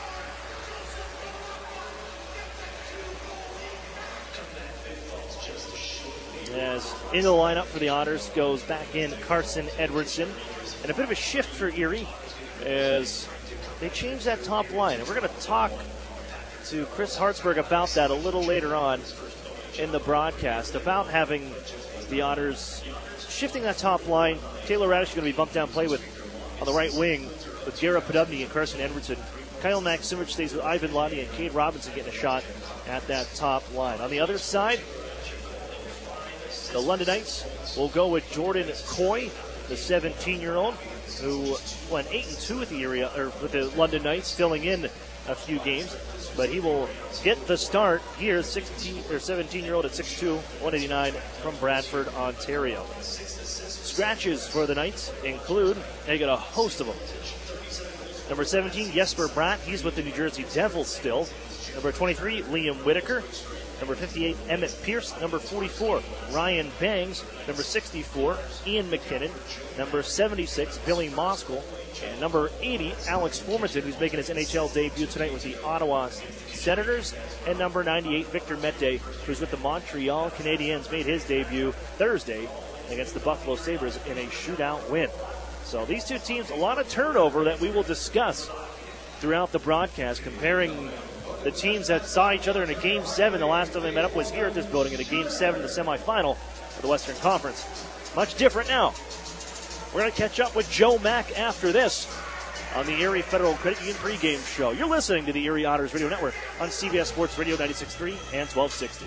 Where's the only place to get official Erie Otters merchandise? Well, that would be by visiting the Erie Otters store, of course. Part of the Erie Otters front office, located at 201 East 8th Street. Fans can browse the largest selection of certified official Erie Otters shirts, hats, sweatshirts, novelties, and more. While you're there, order your custom-made Otters jersey, now available in the new white version. Merchandise is also available 24/7 online at ErieOttersStore.com and can be purchased at the Erie Insurance Arena at pop-up shops during all Erie Otters home games. Show your Otters pride and wear what the team wears. WRIE Erie and W242CU Erie, CBS Sports Radio 96.3 and 1260. Sponsored by Bianchi Honda, winner of the Better Business Award for Ethics. Okay, Borky, it's time to hand out the S&T Star of the Game.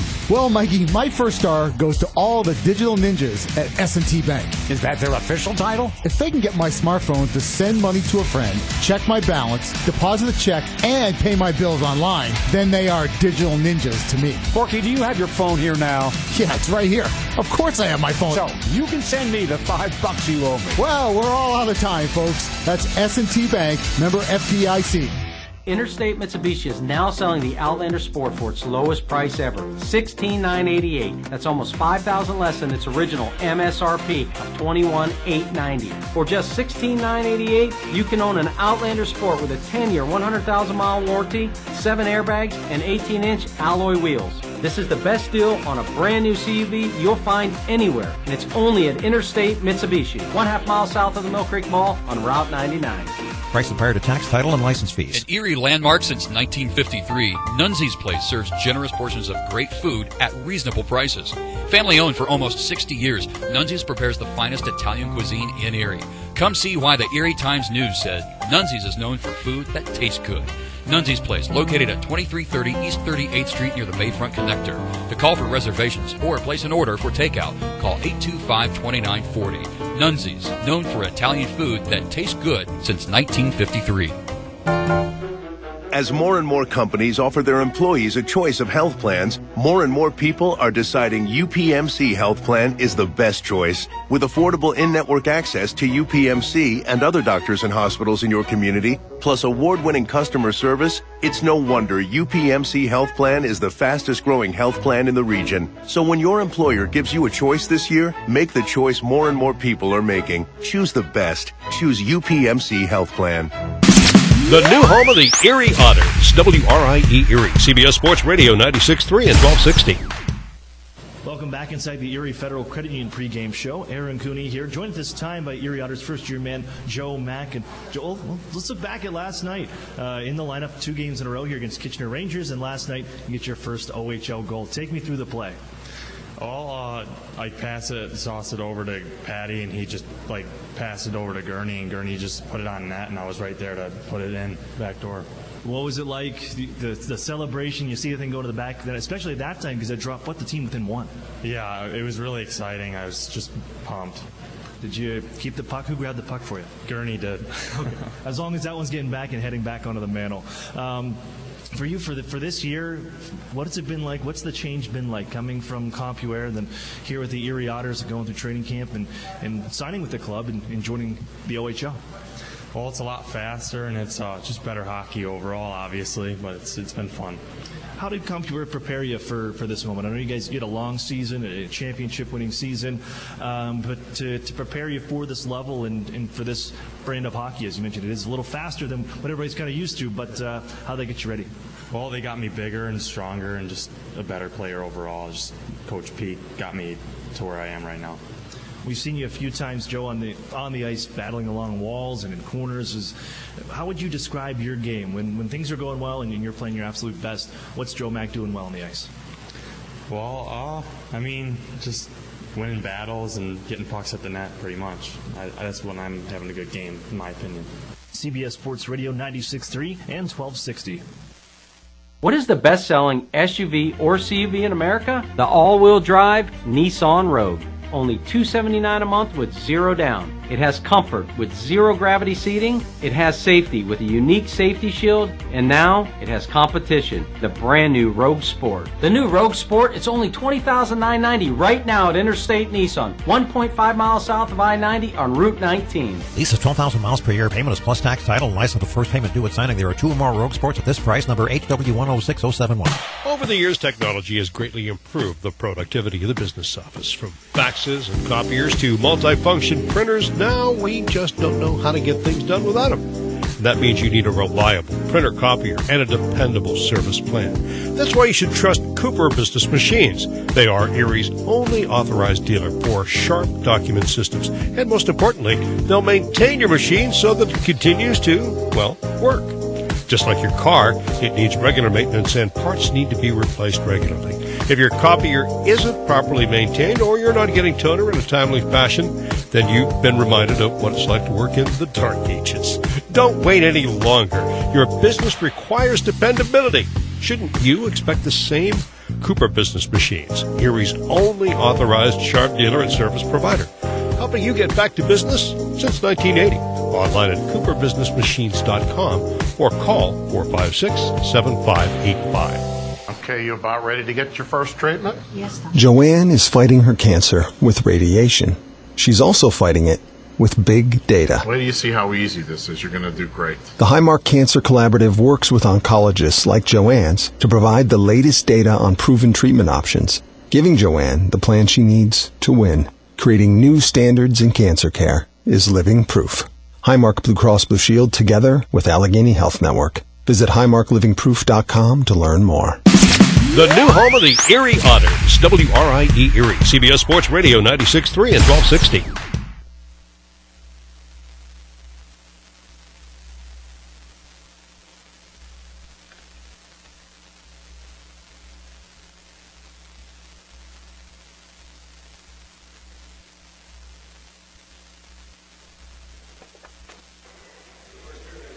Good evening, ladies and gentlemen, and welcome inside the Erie Insurance Arena, where tonight the Ontario Hockey League presents the Erie Otters hosting the London Knights. Hello again, everyone. I'm Aaron Cooney. Welcome you here to Erie, Pennsylvania.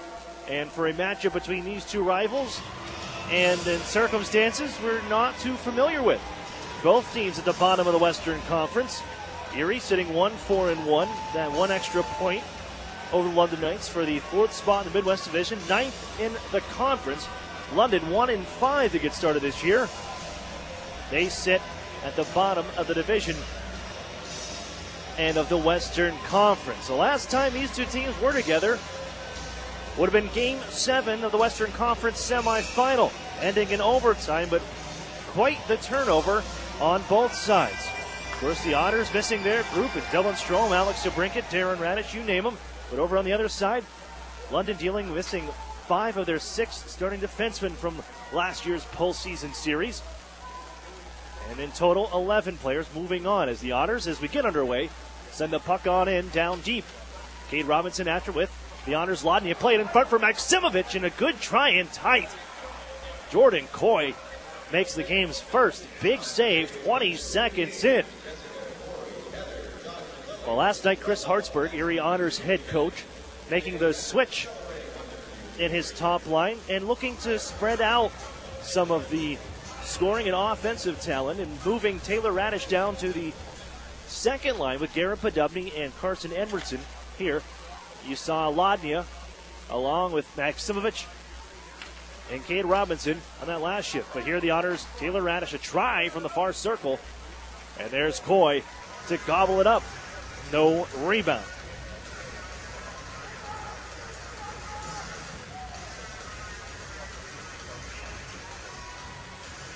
Draw to the right of Jordan Coy, the London Knights, 17-year-old. 1-2 this season, a 4.11 goals against average and an .888 save percentage. In the young season, this 2017-2018 campaign. Jacob Golden, bring it on near side. A 5th-round pick of the Minnesota Wild this past NHL draft. Gives to Carbonero, breaks it out. Left wing side, Cliff Pooh coming towards the goal. A backhand, it sails right through the goal mouth on wide. Held at the blue line. A try there, off wide, off a stick. And it's sent back in behind the Otters goal. Mitch Byrne on after it. Plays up the wall, but not out. Kept by Carbonero. Flipped back onto the near side corner. The keep in from the London Blue Liners. And given to Cliff Pooh behind the net. Tied up by Carson Edwardson. And continue along the near side corner. In to help out was one of the Otters. That's is Max Jones for the Knights. And it's found again by Cliff Pooh. Tucks it to the blue line. Golden shot through some traffic. Save made Timpano, and the rebound picked up by Erie. Mitch Byrne heads back behind his own net. And he has a chance to hold, wait, and survey. He'll give to Owen Hedrick. Peels off, changes for both teams ahead of the play. Chipped in near side. This line has been good the last few games for the Otters and Chris Hartsburg. Joe Mack, Christian Gurney, Patrick Fellows on now, and Fellows forces a turnover. Trying to fire it towards the goal, off wide. Gurney picks it up off the end boards and settles behind the goal as Joe Mack goes to work. Along that near side corner, turning now, Liam Foodie can move it out the center, up off a stick of Cole Timken. It'll settle on down to Erie territory. Jack Duff with a little poke check, comes right back to him on a dish from Wainman. And the Otters slide it out towards center ice. London will take control one more time. Liam Foodie trying to move north and south. Found some resistance, so fires into the near side corner off of the stick of Timpano. 2 minutes, 20 seconds in. We're scoreless here, just underway from the Erie Insurance Arena. London Knights, Erie Otters. A wrist shot from long range. Lodnia just in. It's gobbled by Jordan Coy. And the Otters, they have outshot each opponent except for one, and that was the Kingston Frontenacs. And Chris Hartsburg likes that. He wants his team getting the puck on goal and getting shots. Wants more traffic in front, however. You're going to hear him talk about that in the first intermission. Erie's attempted blue line try from Ryan Martin off the mark and blocked, sent back into Erie territory. As Richard Whitaker trying to work it up the far side. He's buried to the ice by Jordan Sandbrook, and Emmett Sproul takes over for Chad Yetman on the right wing side. Tries to flip it on near side. Good stand up by Riley Coombe. Kept that puck in the neutral zone and now forced the Otters offside. It allows London to corral and start moving north. Militic recently returned from the Wilkes-Barre Scranton Penguins and played in his first game last night for the Knights against the Sioux Greyhounds. But after he sends it in, here he goes the other way, drops it off behind Coy. Back for Whitaker on the near side. As he's trying to move it back for Fallowfield, he takes a shove from one of the Otters. That was Maksimovic in on the forecheck. Militic again back to it. Out of his own end, he's got some room to skate. Give to Golden on near side. Drifts into the Otters zone. Fires a shot. Is blocked into the corner by Timpano. Good pace at the start of this one. Thrown out in front. Look out. Off a skate. And it's going to be grabbed by Timpano for the whistle. London tossing it out in front. We're right off the skate of Mitch Byrne. Just bouncing around. Timpano was not going to play around with that one. Smothers it up and holds on.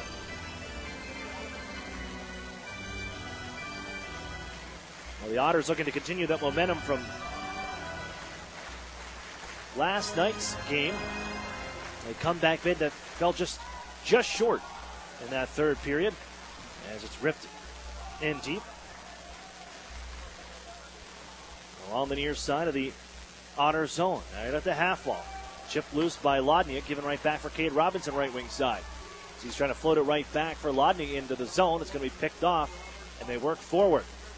Tyler Rollo, recently picked up from the Peterborough Pete, stepped into by Hedrick, who had him lined up. Down he goes, and Ivan Lodniak takes the puck. Lodniak moving forward. Around Carbonera, drifts in left wing side. Tries a little no-look drop pass across the blue line. It's off the mark, and Thomas takes over for London. On for Max Jones, busts into the zone, lets a shot away. The Otters got a stick on it and blocked it wide, and it settles on the side of the net. Poked on loose by Jones, and he barrels it just wide to the near side. Jones all over like shot out of a cannon here in the zone. They draw a penalty coming up here as a misfire from the blue line. Coombe hands off to Evan Bouchard again. For Jones, Erie will grab possession, and the whistle sounds. Power play coming up for the London Knights as Taylor Radish comes in.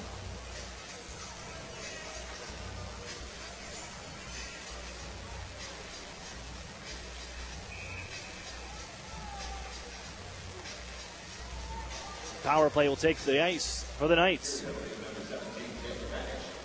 12.1%. Good for 17th in the league. But they're just getting back some of their big guns from some NHL squads, and they're still missing 3 more that are still in the show. Bouchard sends it on to the far side corner. Tie up that side as Nelson and Hedrick paddle away. Timken in as well, but the Otters fish it out and throw it the length of the ice.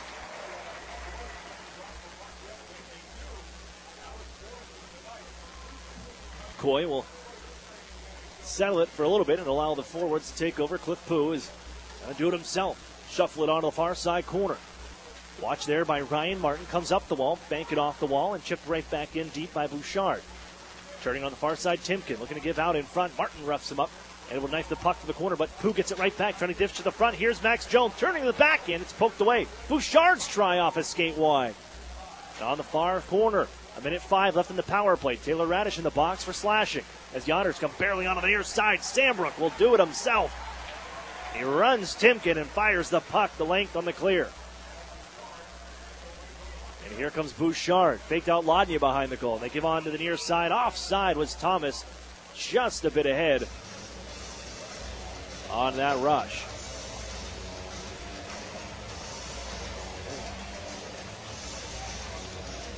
The draw will be right outside here in the neutral zone. 48 seconds left in the Taylor Radish minor penalty. No score. Here with nearly 6 minutes off the clock to get us going from the Erie Insurance Arena. As Gurney wipes out behind the goal on the chase. Militic able to drag forward. He's got speed left wing side, hits the brakes, and he lost an edge as well. Followed up, though, by Whitaker. The Otters come crashing in. Whitaker takes it onto the corner, leaves it for Militic on the near side. And now at the blue line, it's Rollo.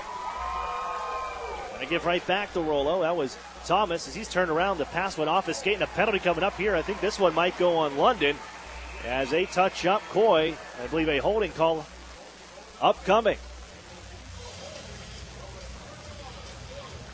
Robert Thomas putting the clamps on the Otters penalty killer as he's trying to work that pass back onto the blue line. But that'll even things up here for 14 seconds, and then the Otters will have a man advantage.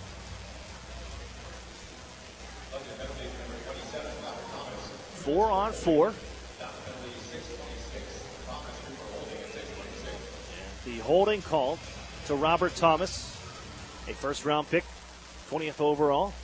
The St. Louis Blues this past NHL draft. Quite a few London Knights, as they seemingly always do, end up on draft radars and NHL team squads. So Erie backs up into their own end here. They'll wait, and now to the box comes Taylor Radish. Power play unit on. They've come close. They have clicked. They've looked good. Just haven't been able to get it into the back of the net. For Chris Hartsburg and company. They'll bring it in left wing side. Dropped off from Produbny. Here's Owen Hedrick. Erie with the extra man. Lodnia, right wing side. Fires it. Glove save. Coy. From the right wing circle. Lodnia was working on that shot. Working on firing the puck into small areas of the net. Top corners, you name it. He was out on the ice working with his dad, Constantine, earlier in the week. Those were some of the shooting drills they were working on.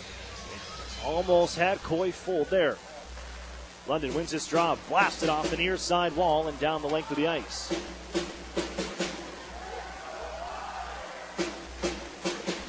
Hedrick in some trouble here as they're able to take it away. Rollo in on the forecheck.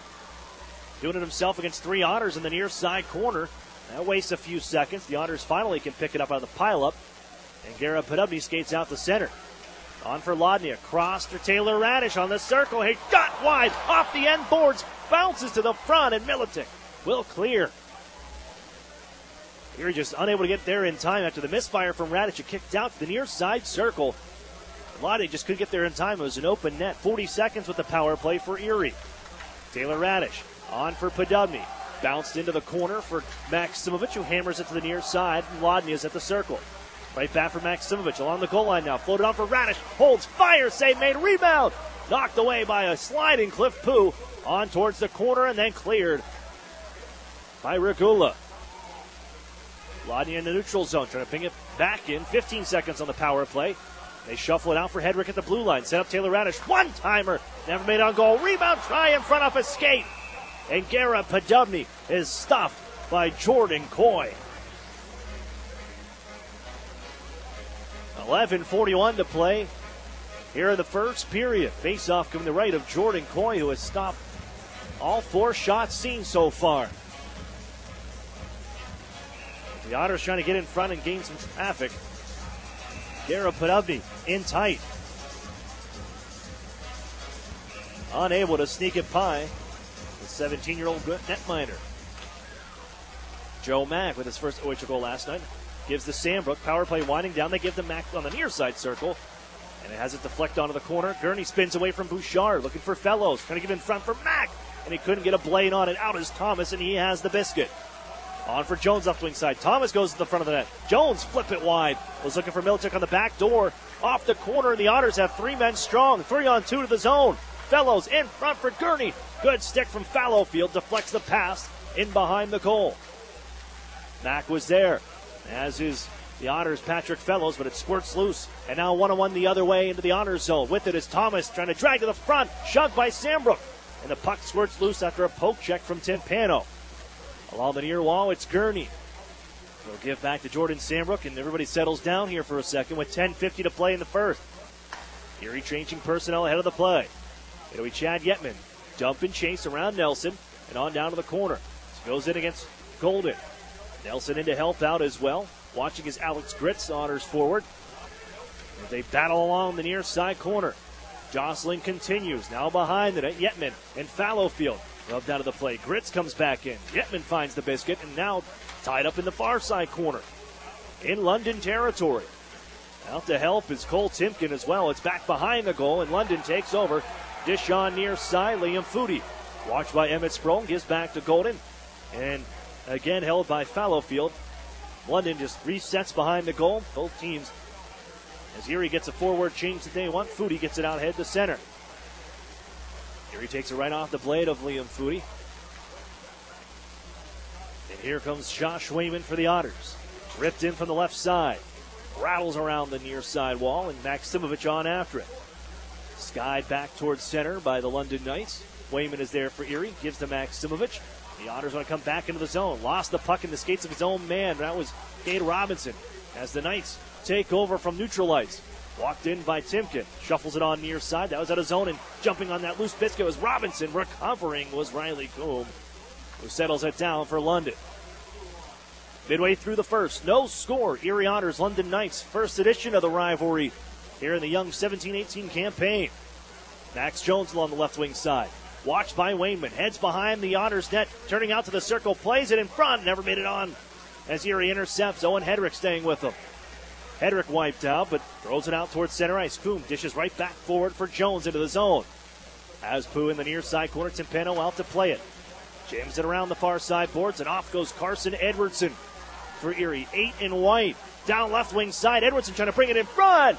And he's poke checked at the last second. As Alec Regula able to reach around last second, poke check, knifes it away from Carson Edwardson, trying to drag out in front. And we'll have a stoppage midway through this first period. No score, Otters and London Knights.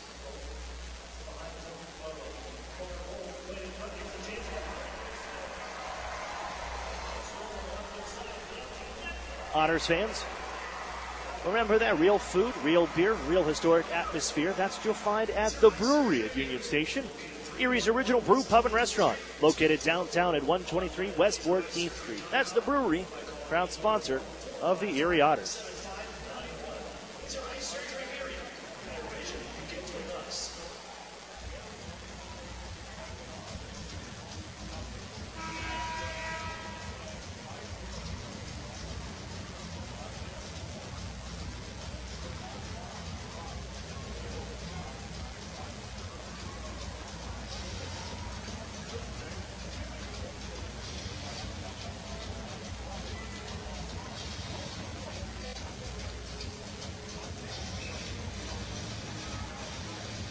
Draw to the right of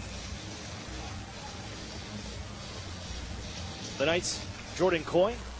Erie, they win this draw. Here's Sandberg at the point. Fires one. Stick save made. Battling in front. It's Podubny trying to turn to the backhand. It could never get the shot away. It was tied up by the Knights. Skating the other way is Rollo. Picked up for a fourth-round pick, a conditional pick by the Knights from the Peterborough Peach just a couple days ago, the overage forward.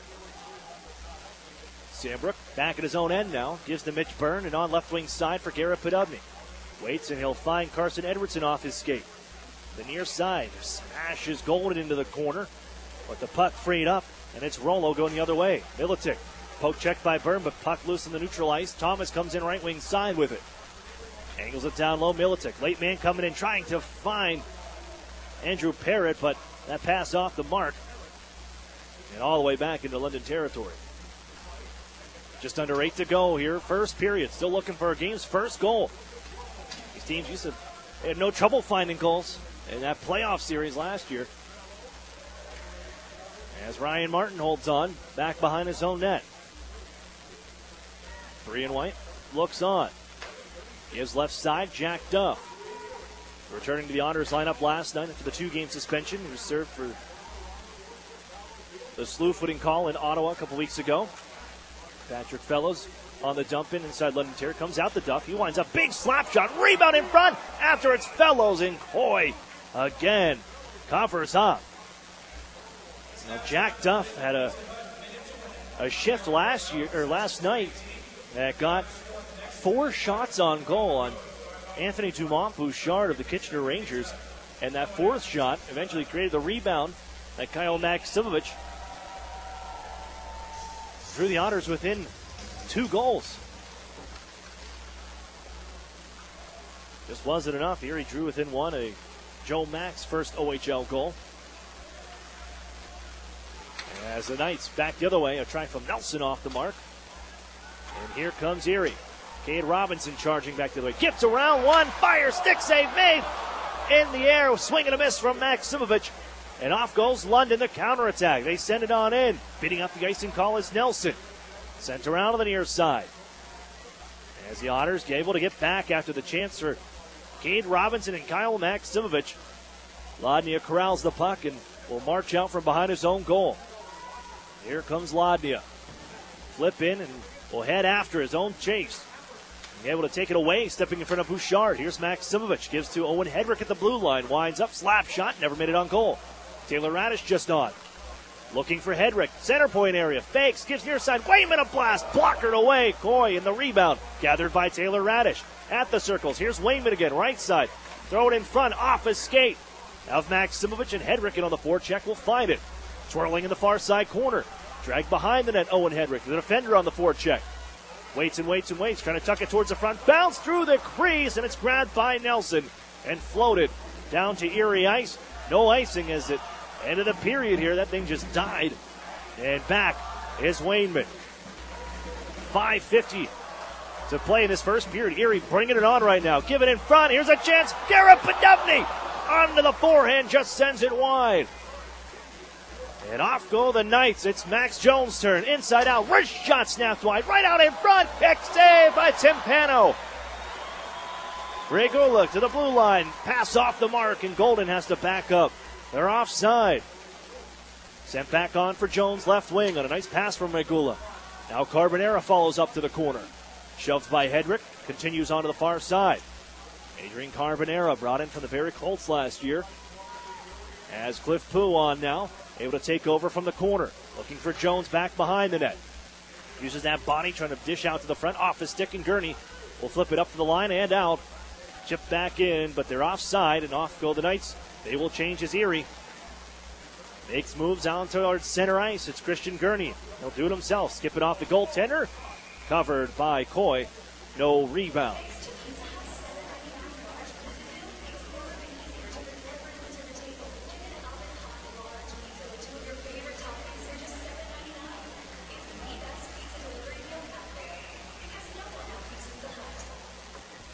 Face off to the right of Jordan Coy. Inside London territory. And Joe Mack and company step on. Mack wins his face-off back. Erie slides it on for Sambro. Try it towards the goal. Just grazing the body of Coy. And Militic will send it out to center ice. Ryan Martin there. Protects. Nice shield of the puck. And the dish on the backhand finds Sambro. He'll lug it forward and launch it onto the corner. Gurney has the first step after it. Takes it up behind the net. Inside London territory. Christian Gurney. Drop pass to Sandbrook. In front is Mack. Sandbrook from the corner. Fires a sharp angled try. That's off the mark and onto the far side boards. Grabbed by Militic. Leaves it along the wall. Back in and further by Rollo behind the Erie net. Thomas is there as he steps in front of Gurney. Swings it towards the front. Went off his skate. Off the mark. And Erie will grab it. Forward to neutral ice. Gurney finds the red line and throws it in. Fellows on after it. Bumps into Coy. As they shove back and forth, and Rollo lost the puck to Mack. Able to bounce it back up the near side. Fellows still out here as he's turned around, and off goes Militic to center ice. They'll leave it for Thomas, and they'll keep pressing, but Wayman turns them around, and he'll dish the puck back out to center ice. They'll try to enter again. Here comes Bouchard from the left wing side. Left to the corner by Robert Thomas. He comes up this half wall nearest me. And hands off to Whitaker. Cycle on along the half wall. As it pops towards the front, the Otters step in front of Lucas Rowe and move it on out to center ice. Yetman now holding, gives to Emmett Sproul in the near corner. Hits the brakes, looking for a passing option. As he's tied up along the near side corner, it'll help out Alex Gritz. Riley Coombe moves it back behind the goal. Bouchard will slide it on forward, and it's jammed out to center ice by the Knights. 3:05 to go. First period, no score. Erie 10-5 shots on goal. They lead that mark. It's still looking for our first goal here tonight. Wainman to Lodnia, right wing side. Has a little bit of room. Squeaks around one man. Winds up. Fakes the slapper. And moves behind the net. Sharp angle off the side of the cage. From the wrister out of the near corner. Erie's shift change finishes up. As it's given out to the far side wall. Maximovich tosses it on in. In behind the London net. Regula. The window and out. Whitaker watching. Bounces it down into Erie territory. They're going to reach and find it. A little backhand try from Lucas Rowe is stopped by the stick of Timpano. Settles behind the net. Given out in front. Trying to sweep it towards the goal. And Erie able to knife it away. And Maximovich carries with Robinson. Maximovich carries across. Drop pass. Lania. Wrist shot. Save made. Rebound. Diving is Coy. And will smother it. And a penalty coming up afterwards.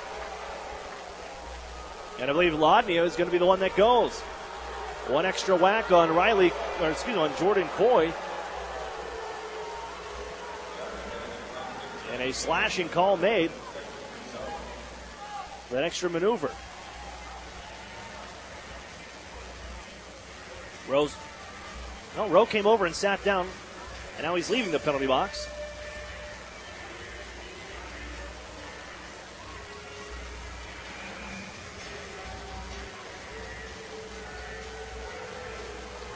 I thought so. I thought it was going to be a power play here for the Knights, and it will be. Door closes on the Knights box.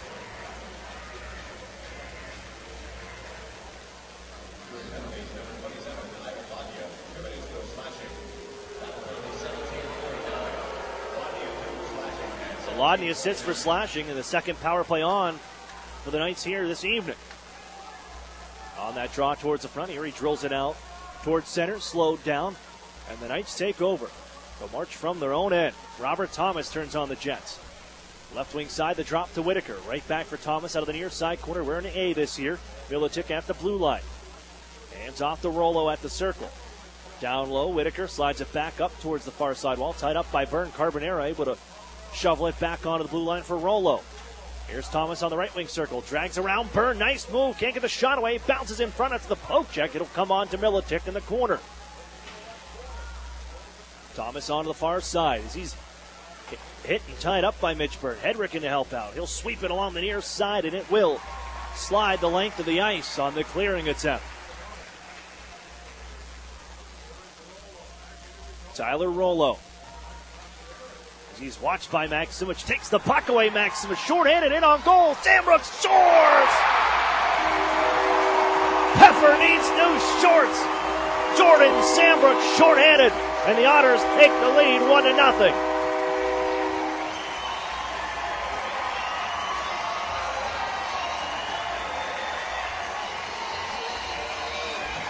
Oh, credit to Kyle Maximich all over.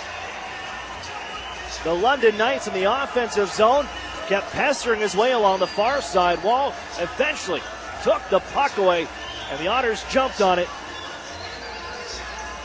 Finds Jordan Sambrook, who makes no mistake, barring down, and the Otters take a 1-0 lead.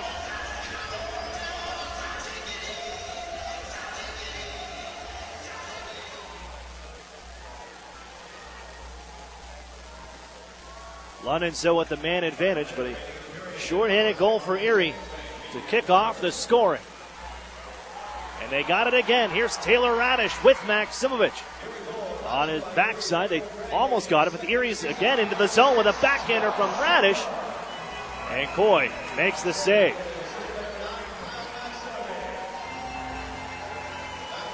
It'll force a face-off into the London zone and to the right of Jordan Coy.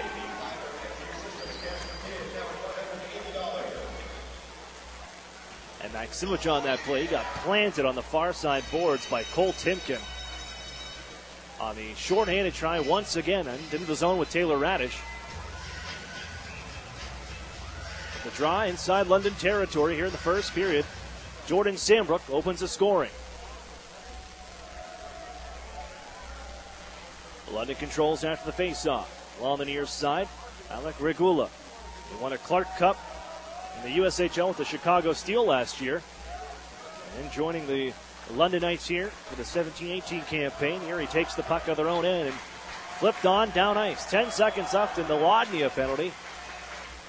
Erie looking to get back to even strength before this period ends. Foodie sent in near side corner. Byrne watching. Hedrick there also. Sent around the net by Alex Turco. As the Otters out of the box, Lodnia. 4 seconds to go in the period. The Knights have the puck, trying to go to the backhand save to Beno, and he will cover on the Regula try. Jordan Sambrook, 15 last year. He's got his second of the season, and the Otters take a 1-0 lead after 20 minutes. We'll step for a break. UPMC Intermission Report is next. You're listening to the Erie Otters Radio Network on CBS Sports Radio 96.3 and 1260. In February 2016, Emily gave birth prematurely to twin boys at Allegheny Health Network. It's overwhelming to think about everything that we survived. We often, in my house, refer to like the NICU staff as like the SWAT team. Like they're there to do a job and they do it really well. My delivery, I love. I loved everything about it. For someone having 2 babies at 32 weeks, 5 days, I loved it.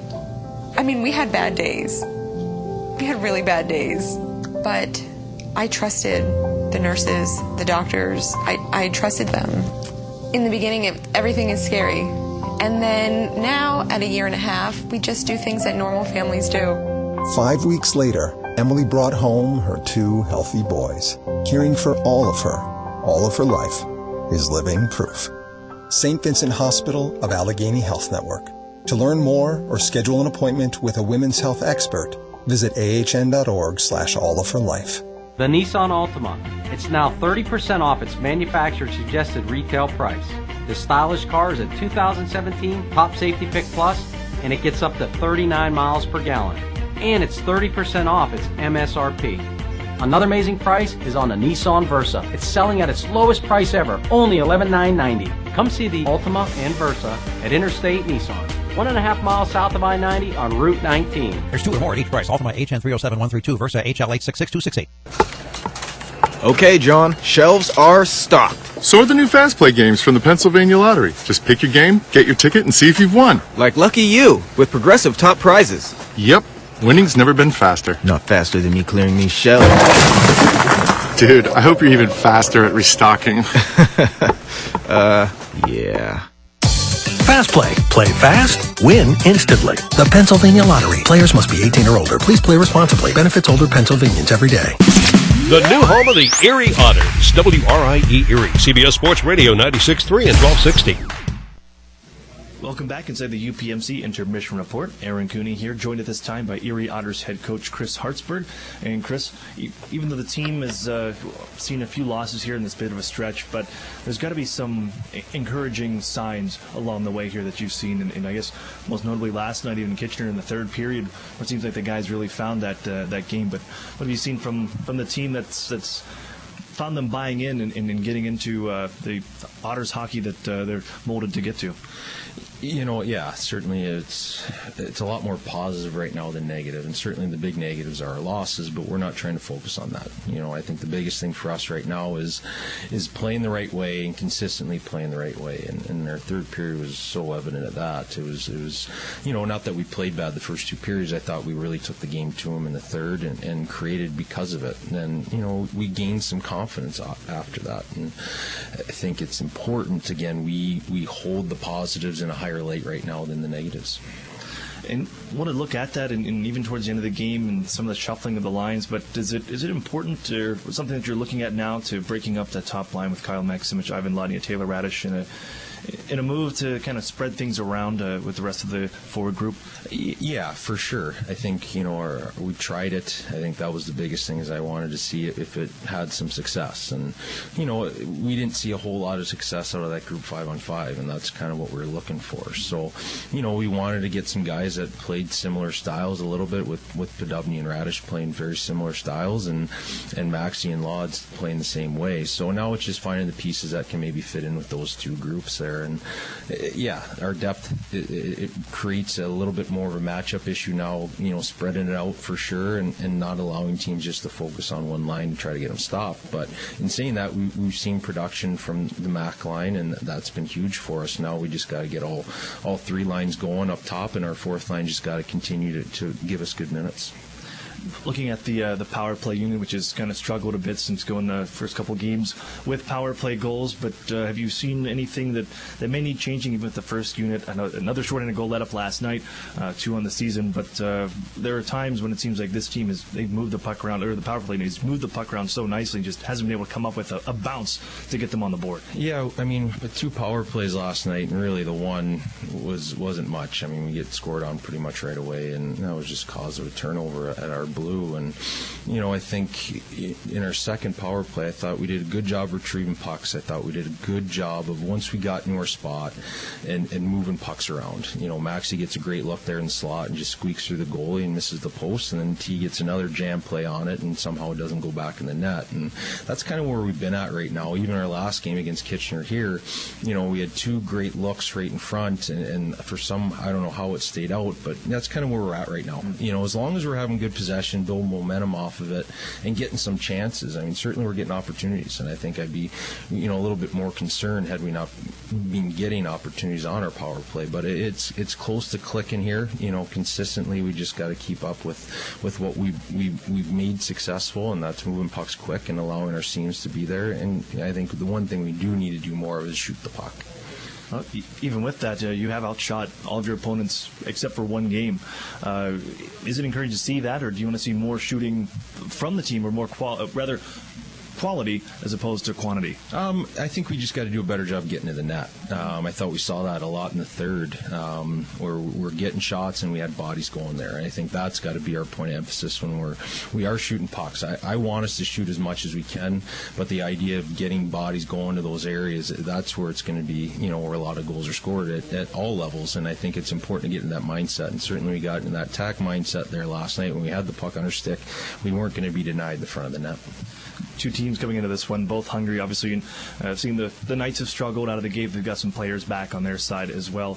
But for the Otters, they know this rivalry that's been there for the past few seasons, renewed from the playoffs of the past couple years, and here back on home ice. And is this one that the Otters, the team, maybe they get up for a little bit more than some other opponents? Well, I think that's probably a pretty obvious answer there. But, I think for us right now, again, it's regardless of who we're playing, we got to focus on our process leading up to the game. And, with the beat in London, it should make for us a little bit easier to get up for it and being ready to play. So, this is a team you can't take lightly. I mean, the record isn't indicative of what type of team they have. Like, they have some high-end players on their roster. And, we have to respect them and make sure we're keying on them, but at the same time we got to make sure we're attacking them and playing our type of game. All right, thanks, Coach. Good luck here against the Knights. Yeah, thanks, sir. That's Chris Hartsburg of the Erie Otters. More hockey coming up. You're listening to the Erie Otters Radio Network on CBS Sports Radio 96.3 and 1260. At Tim Hortons, we've got something new. Because we know change is exciting. Change is good. Change is delicious. Try our new hash brown sticks. Golden and crispy, they're perfect for dipping and sharing. Pair them with our new Western Omelet breakfast sandwich. Get both for just $3.49. Only at Tim Hortons. At participating U.S. restaurants for a limited time. Offer valid with biscuit, English muffin, and classic bagel breakfast sandwiches with protein, Western omelet, and cheese. Listen to this. Do you hear that? That's the sound of all the people clicking on your website right now. That's right, crickets. Get a website worth clicking about. Call or text Epic Web Studios at 814-746-6987 and turn silence into this.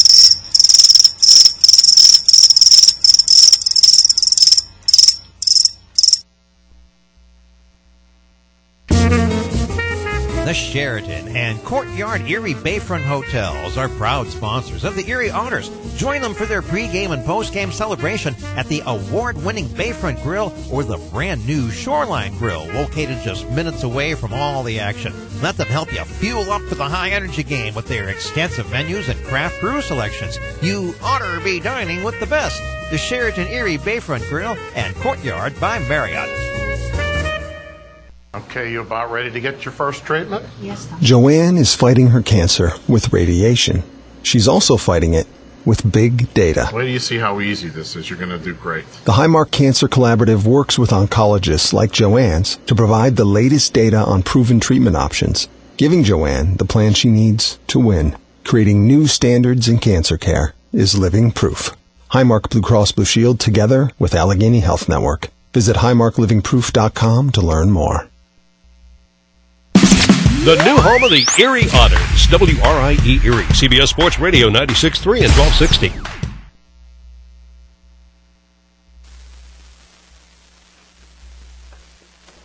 Welcome back inside the Erie Insurance Arena. I'm Aaron Cooney inside the UPMC intermission report, where after one period, the Erie Otters with a 1-0 lead over the London Knights. Here back on home ice, Erie trying to break a 5-game losing skid. It's the longest losing streak in 4 years for the Otters. You go back to February of 2013 and into March of 2013. They lost 6 in a row. Erie trying to avoid that. The London Knights, they're in a skid themselves, and with both teams struggling out of the gate. And the Knights have lost 4 in a row here recently, starting this year. But both struggling teams, it's the Otters with a 1-0 lead, and they have looked to continue that momentum from the end of the game last night in Kitchener, that third period where they rattled off 3 goals in 3 minutes and 41 seconds. Keeping that rolling here. And they're out shooting the Knights 13-7 as we jump into our recap. And they had a couple opportunities, including a nice power play opportunity where they had some good chances, but it was shorthanded that the Otters got on the board. Kyle Maximovich hard on the puck into the London zone as they were trying to make some changes and break out of their defensive end. Maximovich gets on top of the puck carrier, takes the puck away out of the far side circle, and the Otters quickly jump into the offensive zone. They had 2 options for Maximovich, Taylor Radish and Jordan Sambrook, and it's Jordan Sambrook receiving the pass and ripping it home for his 2nd of the season, and the Otters take a 1-0 lead. They've killed off 2 London Knights power plays as well. The Otters, they are 0 for 1 to start, but a 1-0 lead. Jordan Sambrook, the game's only goal, his 2nd of the year, and the Otters are ahead after 20. 13-7, the shots on goal. As we go and take a look at our out-of-town scoreboard, brought to you by the Sheraton and Courtyard Erie Bayfront Hotels, proud sponsors of the Erie Otters. You Otter be staying with the best. We'll light it up, see what's going on out there. One final from earlier today. The Guelph Storm able to stymie the hot Kitchener Rangers. 5-2 the final in Guelph. That was an earlier game, a 4 p.m. start. 3 other games in progress here this evening on a Saturday night, a Thanksgiving weekend in Canada. Hamilton Bulldogs 1-0 lead over the Niagara Ice Dogs. Barrie Colts with a 2-1 lead over the Saginaw Spirit. And the Windsor Spitfires, an Owen Sound attack. They are scoreless, just underway. We got the second coming up next. You're listening to the Erie Otters Radio Network on CBS Sports Radio 96.3 and 1260. Over the years, technology has greatly improved the productivity of the business office. From faxes and copiers to multifunction printers, now we just don't know how to get things done without them. That means you need a reliable printer copier and a dependable service plan. That's why you should trust Cooper Business Machines. They are Erie's only authorized dealer for sharp document systems. And most importantly, they'll maintain your machine so that it continues to, well, work. Just like your car, it needs regular maintenance and parts need to be replaced regularly. If your copier isn't properly maintained or you're not getting toner in a timely fashion, then you've been reminded of what it's like to work in the dark ages. Don't wait any longer. Your business requires dependability. Shouldn't you expect the same? Cooper Business Machines, Erie's only authorized sharp dealer and service provider, helping you get back to business since 1980. Online at cooperbusinessmachines.com or call 456-7585. The Sheraton and Courtyard Erie Bayfront Hotels are proud sponsors of the Erie Otters. Join them for their pregame and postgame celebration at the award-winning Bayfront Grill or the brand-new Shoreline Grill, located just minutes away from all the action. Let them help you fuel up for the high-energy game with their extensive menus and craft brew selections. You oughter be dining with the best. The Sheraton Erie Bayfront Grill and Courtyard by Marriott. Okay, John, shelves are stocked. So are the new Fast Play games from the Pennsylvania Lottery. Just pick your game, get your ticket, and see if you've won. Like Lucky You, with progressive top prizes. Yep, winning's never been faster. Not faster than me clearing these shelves. Dude, I hope you're even faster at restocking. Yeah. Fast Play. Play fast, win instantly. The Pennsylvania Lottery. Players must be 18 or older. Please play responsibly. Benefits older Pennsylvanians every day. Lissa was diagnosed with breast cancer at Allegheny Health Network when she was only 27. One of my nurses dropped me off at my door, sent me a text and said, "You don't need to come outside. There's food for you and your husband outside." And it was like, who does that? Like, that is beyond the level of care that is even required. Anytime I would have like a moment of panic or something wasn't going right, I'd call and they would call me back right away. If they didn't answer right away, it was always my nurse that I would talk to, and she would get an answer for me immediately. Since 2016, Lissa is cancer-free. Caring for all of her life, is living proof. Erie's top-rated hospital for women's health is St. Vincent of Allegheny Health Network. Visit ahn.org/allofherlife to learn more or schedule an appointment. Claim based on Quantro's 2017 CareCheck's National Quality Rating Database. The new home of the Erie Otters, WRIE Erie, CBS Sports Radio 96.3 and 1260. Welcome back inside the Erie Insurance Arena. Aaron Cooney with you for the second period. As we get underway here to Erie with a 1-0 lead. Jordan Sandbrook's goal, late short-handed, as the Otters ahead. As here's Sandbrook again, trying one from the right wing side. That was off a stick wide. Hammered around the boards by Cade Robinson. Sandbrook pinching on the left wing, able to keep it in as it's bounced off a stick of Lodney. Here's Cade Robinson, stops the circle, fires wide, kicks off the corner glass, and Martin dishes off to Maksimovic. Still loose here as Rolo hands off to Cliff Pooh, and off go the Knights. Looking for Militic on the left wing. His shot stopped by Timpano, and Ryan Martin back. Will skate it out of danger out to center ice. Ryan Martin, 3 and white. Working across the ice, let their shot go. Kick save by Coy. And out to center ice. Militic just out of his reach, but it's going to be beat out on the near side for Robert Thomas. Tied up there by Mitch Byrne, but Thomas is going to find the puck again in the far side corner. Looking to move forward. Off the stick of Martin. Erie can carry out to center. Garrett Podubny with speed. Left wing side drop pass, but Erie's offside. That one extra move from Garrett Podubny forced Taylor Radish offsides. 18:47 here remains on the clock in the second period. Well, the Otters and the Knights not used to the coming into games sitting at the bottom of the conference, but here they are, 9th and 10th. Both teams looking for their second win on the season. Erie trying to break a 5-game losing skid, their longest in 4 years. As Podubny jams it into the far side corner, flipped on forward by Regula, and on out to center ice. Swept away from a forechecker. The Otters have it bounce off his stick and into their zone offside by London, and Byrne has a little time to settle things down. Out ahead for Carson Edwardson. Gets his feet moving and hands off to Taylor Radish. Stop, fire, save, Coy! And gobbles it up. Oh, Taylor Radish just jams the brakes, lets it loose on the glove hand side, and Jordan Coy able to squeeze that arm together to make the stop. And a draw now to the right of the London goaltender.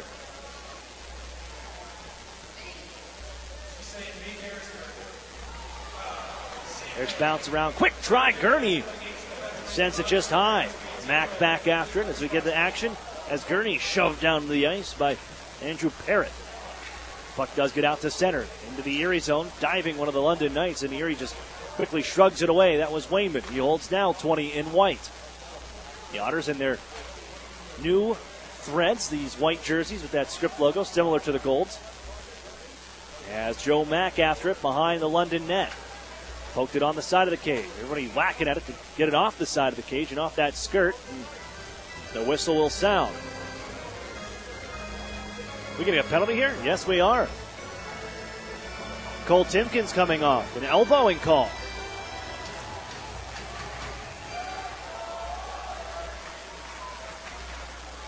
And Cole Timken will sit. The Otters have their second power play opportunity of the game.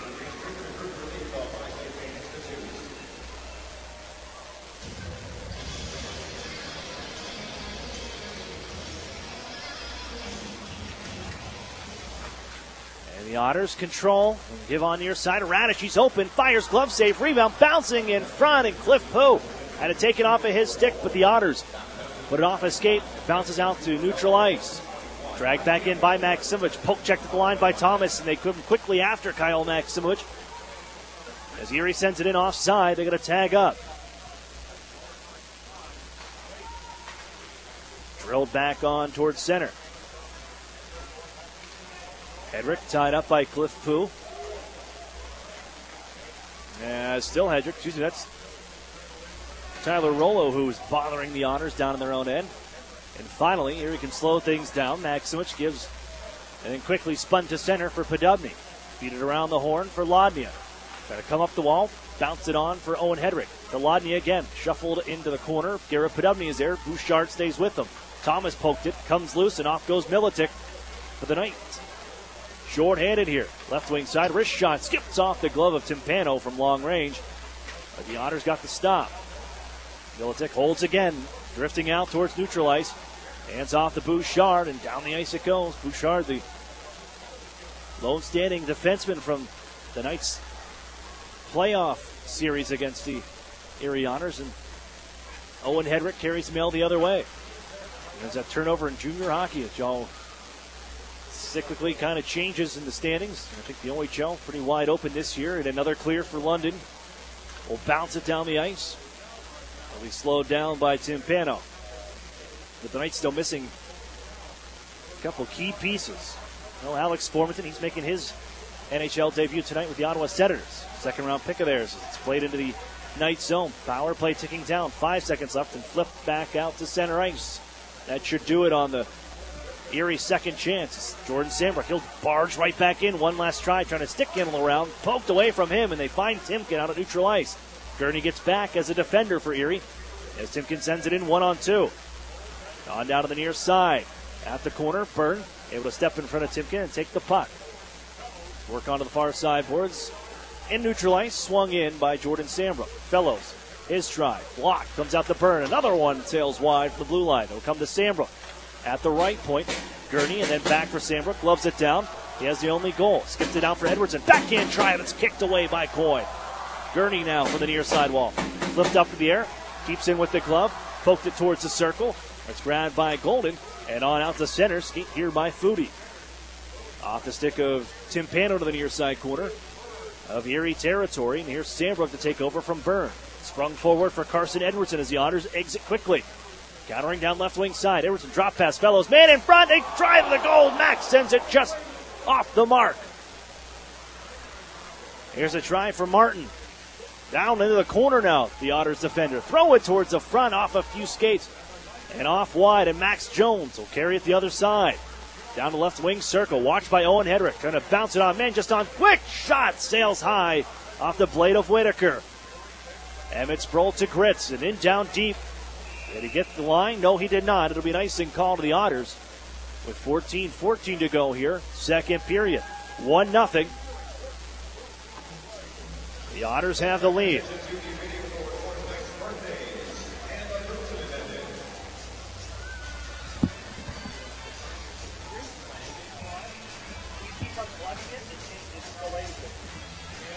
Yeah, I don't know what the... It did once. But it's fine. Erie controls after the draw. Here's Owen Hedrick backing up. Hands off to Martin. Martin, errant pass, but picked up by Jones in the Erie territory. Sends it on for Thomas in the corner. Trying to go back to Jones off a stick. It'll skip down into London ice. 6 minutes off the clock here in the second period. 1-0 Erie. Jordan Sambrook, shorthanded goal, has the Otters ahead. It's Garrett Podubny. Shake and bake move, gets into the zone left wing side, but his pass intended for Jack Duff as it's Jones stepping in front of him and taking the puck. Along the near side corner, inside London territory. It's Andrew Parrott trying to knock it up the near side. And the Otters will steal as Taylor Radish coming off of the wall. Ran into some traffic, and the Knights move it the other way. Whitaker dumps it into the Otters zone.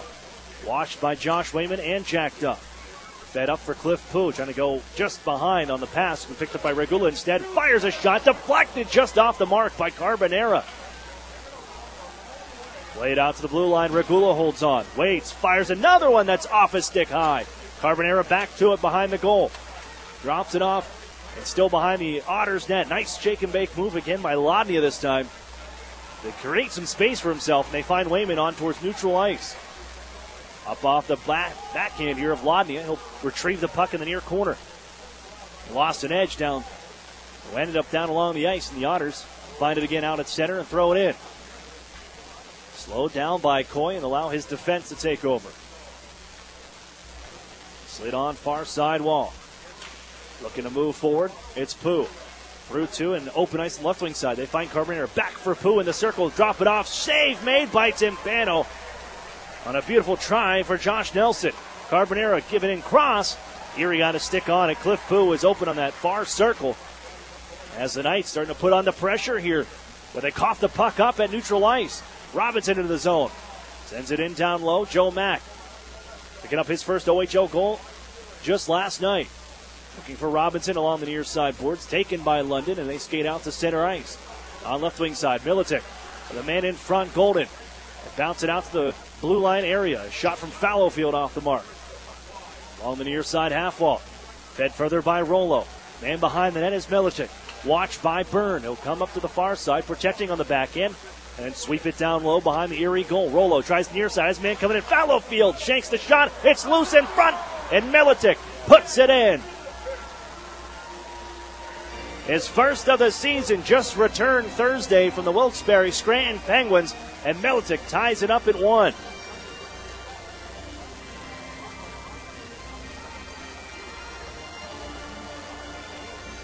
Well, you can just sense in the feel of the game, it was starting to swing back into London. They were really starting to put on the pressure and getting some offensive chances in the second period. And as the try from Tim Fallowfield to get it towards the front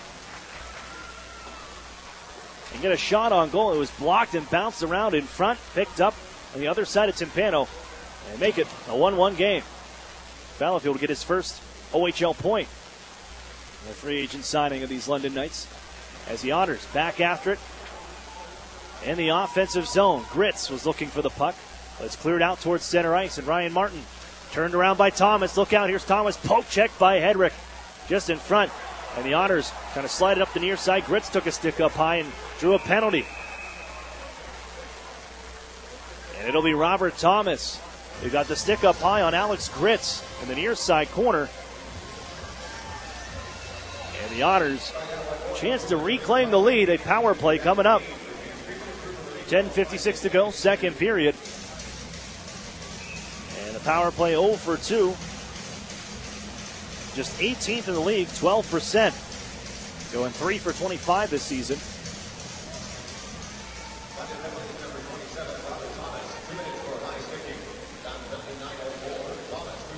They haven't scored a power play goal since their trip to Ottawa a few Sundays ago.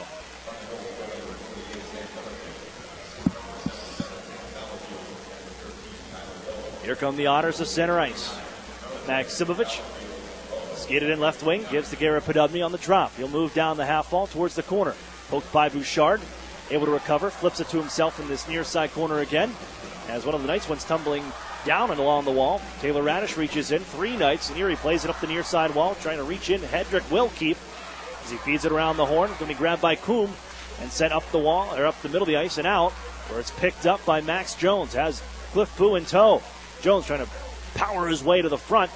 Poke check by Owen Hedrick, and the Otters reset. Sprung forward to Garrett Podubny. Off the end boards for Lodnia. Fakes the drop pass, now looking to give on across for Radish. Knocked out of midair, and the Knights clear. Timpano directs traffic. He'll flip it up the near side.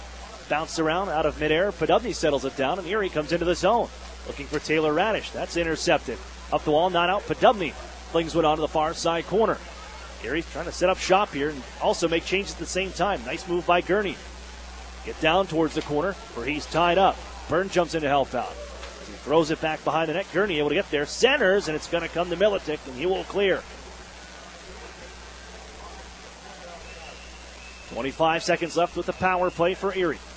Jordan Sambrook will pick it up, leave it on left wing for Carson Edwardson.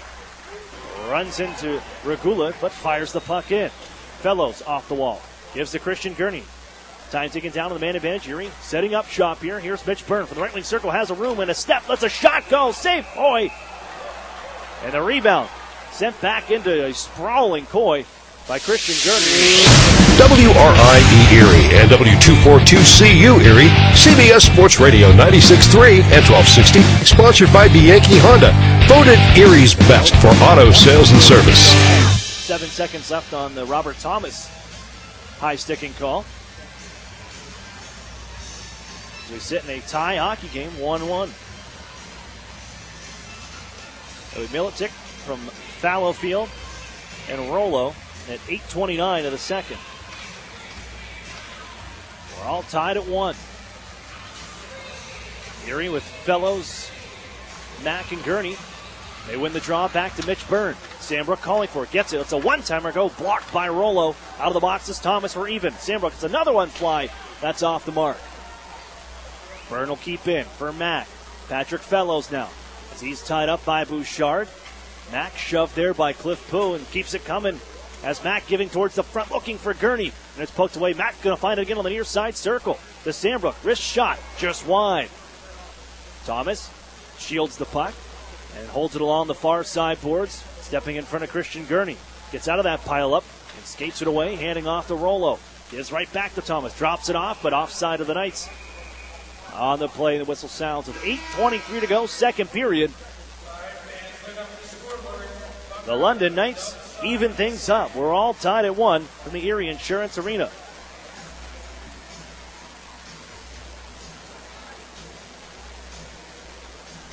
Otters fans, keep your clothes in top shape with Chido's Dry Cleaners, complete with an easy, accessible drive-through and free pickup and drop-off. Chido's Cleaners is second to none. That's Chido's Dry Cleaners, the official dry cleaning service provider of the Erie Otters. And Otters fans, reminded to catch Otters All Access tomorrow morning at 11 a.m. on WICU. You'll hear from the Erie Otters, and joining the show, I'll be on there for a segment, as well as assistant coach Wes Wolf, forward Ivan Lodnia, and defenseman Jack Duff. That's all part of Otters All Access.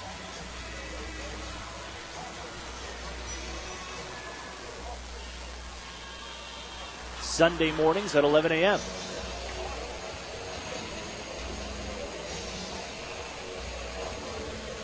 Face off in the neutral zone, just outside the Erie line. Otters going right to left here in this second period. It was blasted in by Jacob Golden onto the near side. Swept up the near boards. Erie will take over. Maksimovic out for Lodnia as he comes flying in the offensive zone. Drops it off for Robinson. His try off a leg wide. Comes to your side as Maksimovic blasts it home. Treat yourself. Erie's back up by 1.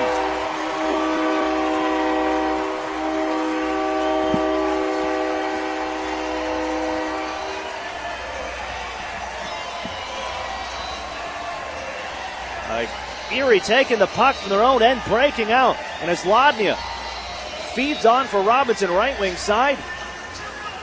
Lodnia drives the cage. Robinson, the attempted shot, deflected wide, but enough on it to kick out the near side circle where Maksimovic just drills it home. First man to the biscuit, and the Otters are back up by 1. It's 2-1 Erie.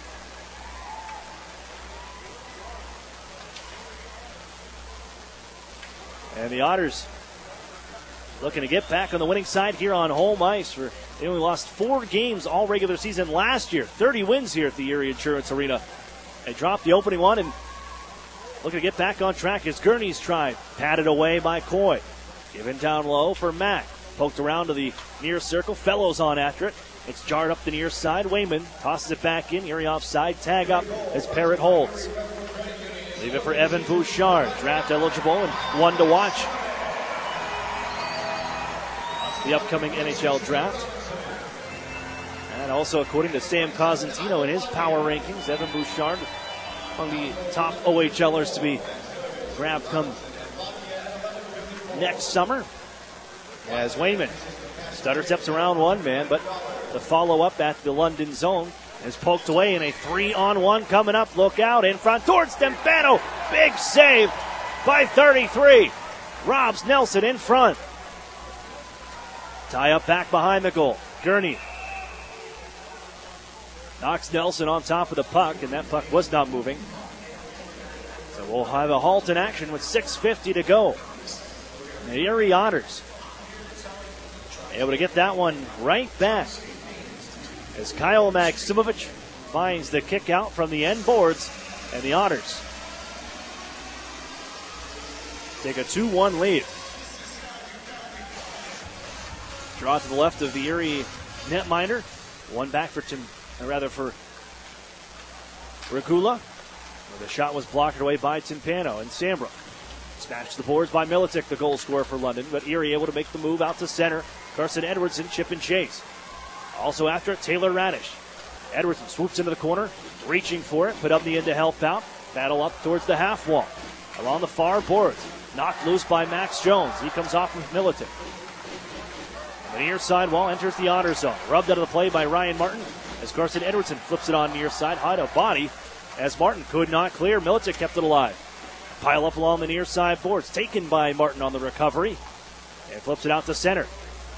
Blasted in by Riley Coombe.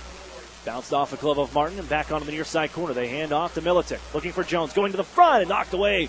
Good deflection by the Otters' Gara Podubny as they foot race the other way. Golden after it, as is Taylor Radish. And Golden just chops it out to center ice. Erie tags up Martin as freshman on for the Otters with his shift change on the forward side. Martin tosses it in deep and will head to the bench. 5:40 to go in this second period. 2-1 to score. Otters get back on top. Still holding his Golden. Takes the pass as they give right back by Tyler Rollo, but the Erie Otters take it from center. Bounced here at the Otters logo, right around the center stripe. As Thomas able to find it for the Knights. Bounce it into the zone. Traffic and sticks around him. As Cade Robinson able to knock it loose, and Maksimovic buzzes his way out towards center. Hits the brakes. Looking for Lodney on the near side. Drags and turns the backhander. That's stopped by Coy.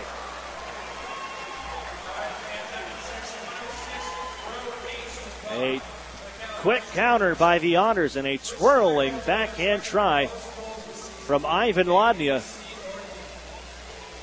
Better save from Jordan Coy. Face off to the London netminder's right.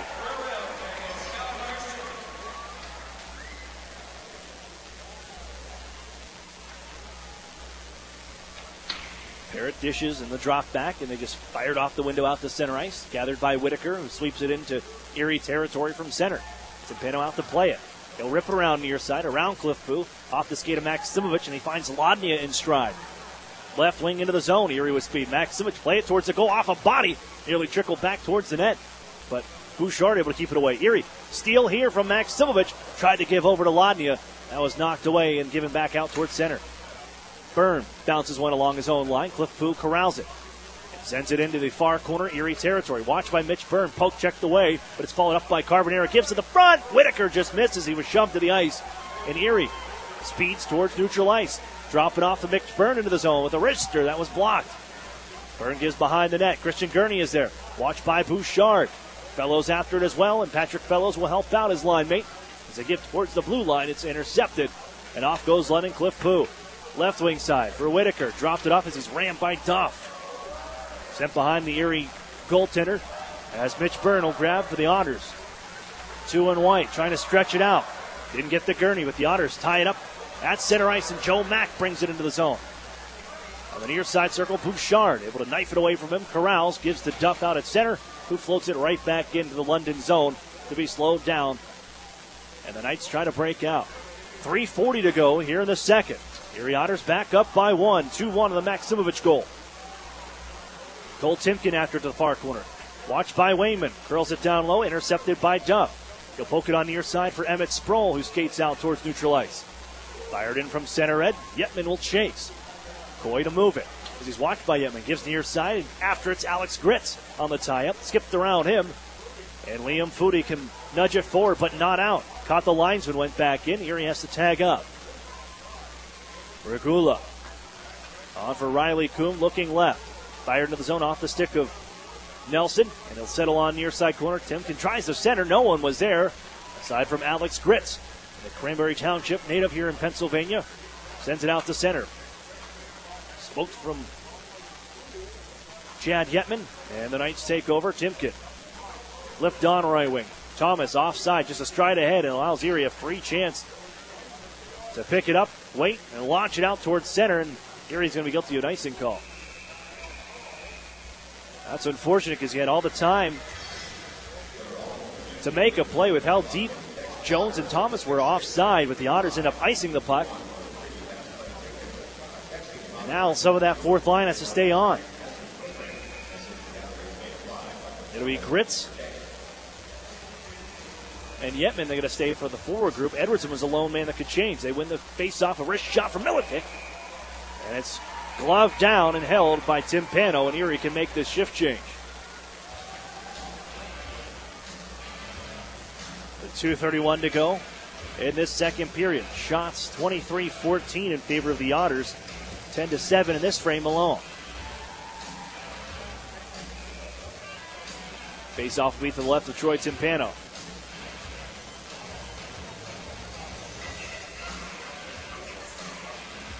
Thomas against Garrett Podubny. Thomas will be waved out. False draw. We'll do it again.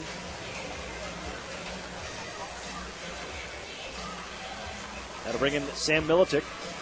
I mentioned before, he gets his first of the year.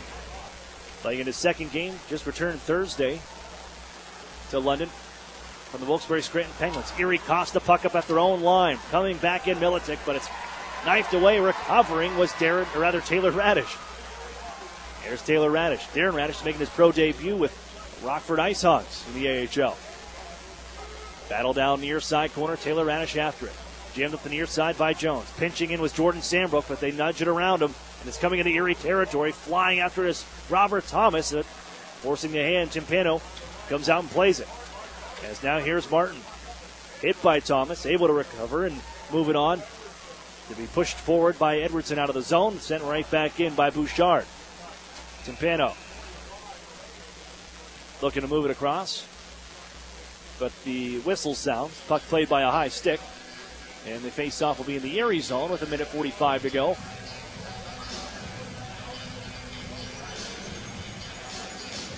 Here in the second period.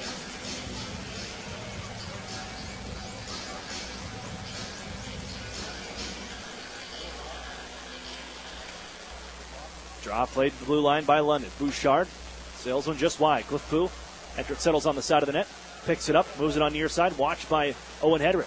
Bumped into by Bouchard. The Otters spring loose forward. Maximovich, 1-on-1 against Coombe. Into the offensive zone, drags to the front, gets a shot away just high on the individual effort. Now London counters. It's Cliff Pooh through center. Slows down near the Otters line, trying to sweep it towards the front. Off a skate, and out to center it goes. Then sent right into the London bench by Riley Coombe with the pressure from Maximovich of a neutral zone draw. 1:15 to play in this second period. The Otters back on top, 2-1. Kyle Maximovich with his fourth of the season.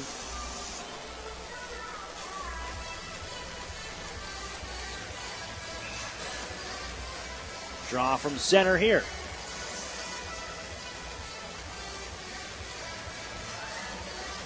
Rodney against Thomas, 27 on 27.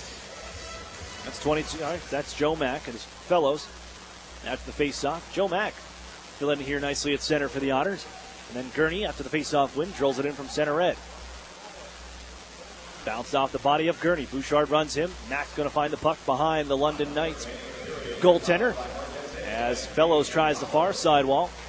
Tied up by Robert Thomas and then flown out to center, now into the honor zone. Cliff Pooh trying as his wrist shot off the mask of Timpano and deflects out of play as we enter the final minute of this second period. Draw will be to the left of Timpano. Area shift change on their side as well. Our referee crew brought to you by Visual Options. Darcy Birchall, Ryan Elbers are two officials. David Cianfreni and Corey Hooper are two linesmen. Erie has too many here on the ice. Mitch Byrne will head back off. Hedrick stays with Sandbrook in the final 48 seconds. Face-off won by Podubny. Push forward for Taylor Radish. Nice dish to Edwardson, left wing side into the zone, trying to get back to Radish. Man in front is Podubny. Good recovery, getting back. Max Jones to sweep that puck away. And off goes Cliff Pooh for Robert Thomas. Both sides loading up here in the final minute. Now down to 30 seconds as the Otters. Podubny on the tie-up, able to knock it away, and Taylor Radish can carry out towards center. Looking for Edwardson, left wing side. Poked it into the zone, and he holds now. Looking to give to Taylor Radish, has it, waits in the circle, in front for Podubny, and he sends it right through the goal mouth. All he had to do was poke it in, but he just off the mark. And with 8 seconds left, Erie toss it into the zone. Regula back, 3 seconds to go. Taylor Radish watches. They'll move it onto the far side for Rollo with the horn sounding to end the second. Sam Militic for the London Knights tie things up at 1. But Kyle Maximovich jumping in on the Otters' 3-on-2 rush, finds the puck off the kick back from the end boards, and he sends it into an open net to give the Otters a 2-1 lead. We'll step for a break. When we come back, we'll have the UPMC intermission report. You're listening to the Erie Otters Radio Network on CBS Sports Radio 96.3 and 1260. Over the years, technology has greatly improved the productivity of the business office. From faxes and copiers to multifunction printers, now we just don't know how to get things done without them. That means you need a reliable printer copier and a dependable service plan. That's why you should trust Cooper Business Machines. They are Erie's only authorized dealer for sharp document systems. And most importantly, they'll maintain your machine so that it continues to, well, work. Just like your car, it needs regular maintenance and parts need to be replaced regularly. If your copier isn't properly maintained or you're not getting toner in a timely fashion, then you've been reminded of what it's like to work in the dark ages. Don't wait any longer. Your business requires dependability. Shouldn't you expect the same? Cooper Business Machines, Erie's only authorized sharp dealer and service provider, helping you get back to business since 1980. Online at cooperbusinessmachines.com or call 456-7585. $99.88 or $149 a month on a brand new Mirage or G4? Take your pick. Come see the sporty Mitsubishi Mirage or the sleek G4 sedan. Both get up to 40 miles per gallon and both come with a 10-year, 100,000-mile warranty. Own one today for only $99.88 or $149 a month. Only at Interstate Mitsubishi, 1/2 mile south of the Mill Creek Mall on Route 99. Prices prior to tax, title, and license fees will require financing through dealer indirect lending service. Okay, you about ready to get your first treatment? Yes, Doctor. Joanne is fighting her cancer with radiation. She's also fighting it with big data. Wait till you see how easy this is. You're going to do great. The Highmark Cancer Collaborative works with oncologists like Joanne's to provide the latest data on proven treatment options, giving Joanne the plan she needs to win. Creating new standards in cancer care is living proof. Highmark Blue Cross Blue Shield together with Allegheny Health Network. Visit highmarklivingproof.com to learn more. An Erie Otters game is the best way to bring everyone together. Gather your family and friends or plan an office or work outing at the best entertainment value in Erie. Groups of 10 or more can enjoy discounted ticket prices with multiple seating options available. Ask one of our group sales associates today about a group outing and even upgrade into our meeting room suites for the most stylish experience at the Erie Insurance Arena. Otters sales associates are standing by to take your call and plan your night out during regular office hours at 814-455-7779. The new home of the Erie Otters, WRIE Erie, CBS Sports Radio 96.3 and 1260. Hello everyone, I'm Terry Doyle. Welcome to this week's edition of OHL News, presented by Warrior. Coming up on the show, we'll talk to a goaltender who was not chosen in the NHL entry draft, but has now signed his first National Hockey League contract. That's coming up in a moment, but first, this week's OHL On the Run Player of the Week is Jonathan Ang of the Peterborough Petes. He scored 3 goals and 4 assists for 7 points in 3 games last week. The 19-year-old from Markham was chosen in the 2016 NHL entry draft by the Florida Panthers, a 4th-round selection, and was among 20 players who attended the recent Canadian World Junior Summer Showcase, certainly on the radar for the upcoming Team Canada World Junior Selection Camp that'll come up later on in the fall, potentially representing Team Canada at the upcoming World Juniors. Ang, now in his fourth year in the Ontario Hockey League, helping to hope the Peterborough Petes back to the OHL Eastern Conference Final and maybe beyond this year. But another team that would like to get to the Eastern Conference Final, an Eastern Championship, or even more, would be the Hamilton Bulldogs. And they're backstopped by veteran netminder Caden Fulcher. He just signed with the Detroit Red Wings as a free agent after recently attending the Red Wings development and training camp. He came into this season after sporting a 19-17-3 record last year and a .321 goals against average, along with 2 shutouts for the Bulldogs. We chatted earlier this week, first of all, about the new contract with Caden Fulcher of the Hamilton Bulldogs. And let's talk about, first of all, the news this week. You signed your first pro contract, signing with the Detroit Red Wings. How big was that for you and your family? Yeah, obviously it's a pretty exciting time, and you think back to the minor days when you were just strapping on the skates and you first started, and seemed so far away, and you never really thought you would be here. So it's definitely pretty cool. Were you surprised? How did sort of the process come along over the last little bit? I know when they released me back to Hamilton, they said they'd be watching the first couple of games of the season and just to put some good results, and you never know. And I guess they were obviously watching, and they liked what they saw, and they offered me a contract a couple of days ago. So it all happened pretty quickly, and it's still kind of a shock. When you went through, of course, when the NHL draft comes along, guys want to be selected. When you went through and weren't picked, you knew a lot of the stories of guys who weren't selected, went on to sign, went on to play pro hockey, etc. Does that all now come back as well, thinking, okay, somebody probably told me I knew those stories then. Well, hey, I guess I'm one of those stats now.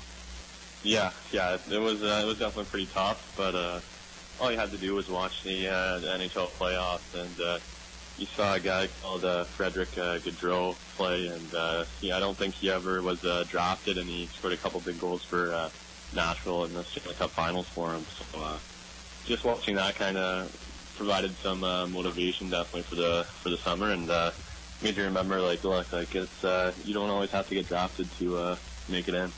In some ways, can that almost be a benefit in a way that at least now you're kind of available to all 31 teams in some ways?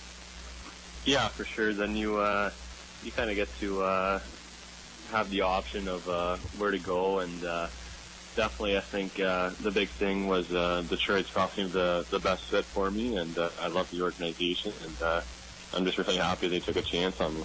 Let's talk about the Hamilton Bulldogs this season. You guys, as we talk, is that the message from the coaching staff? Hey, let's take care of our own zone first, and then obviously the offense will come naturally?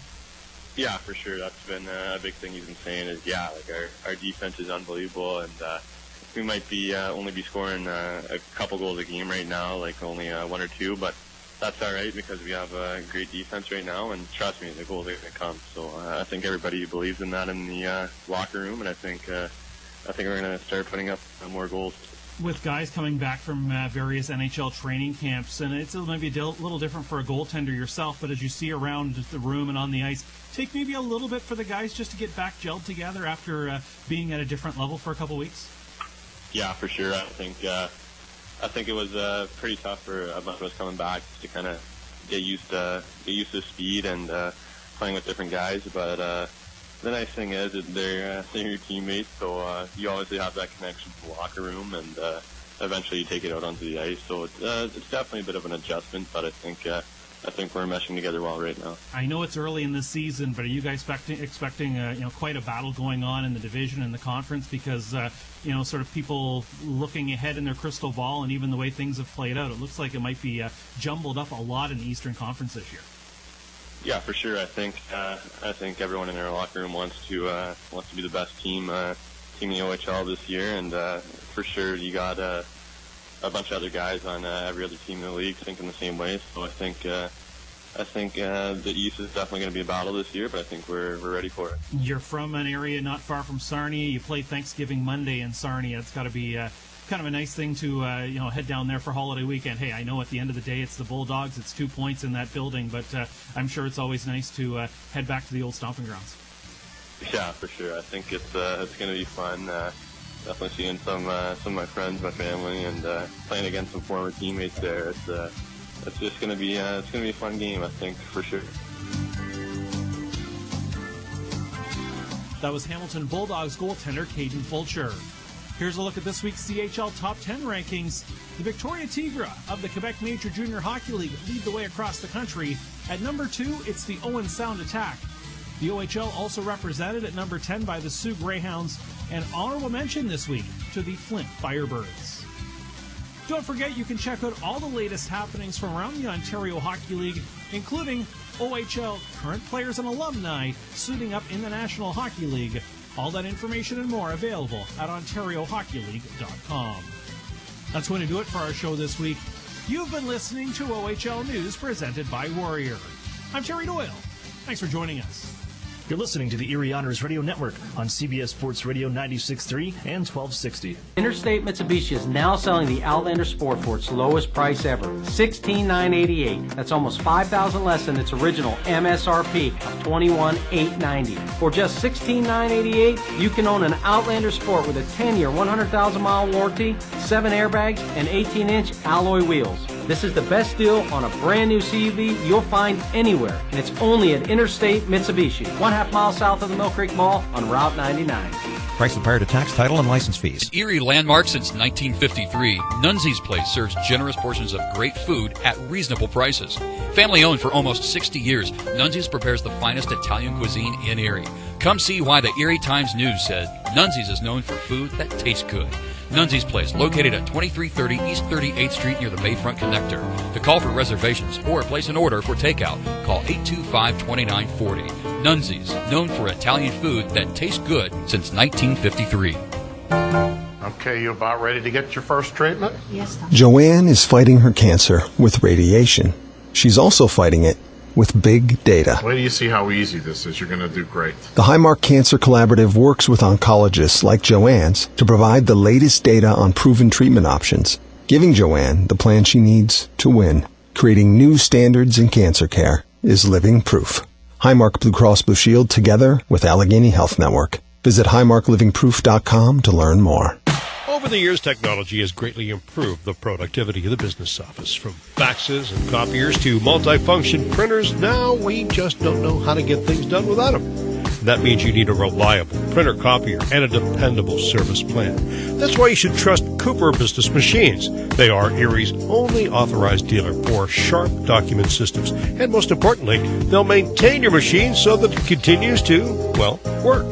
Just like your car, it needs regular maintenance and parts need to be replaced regularly.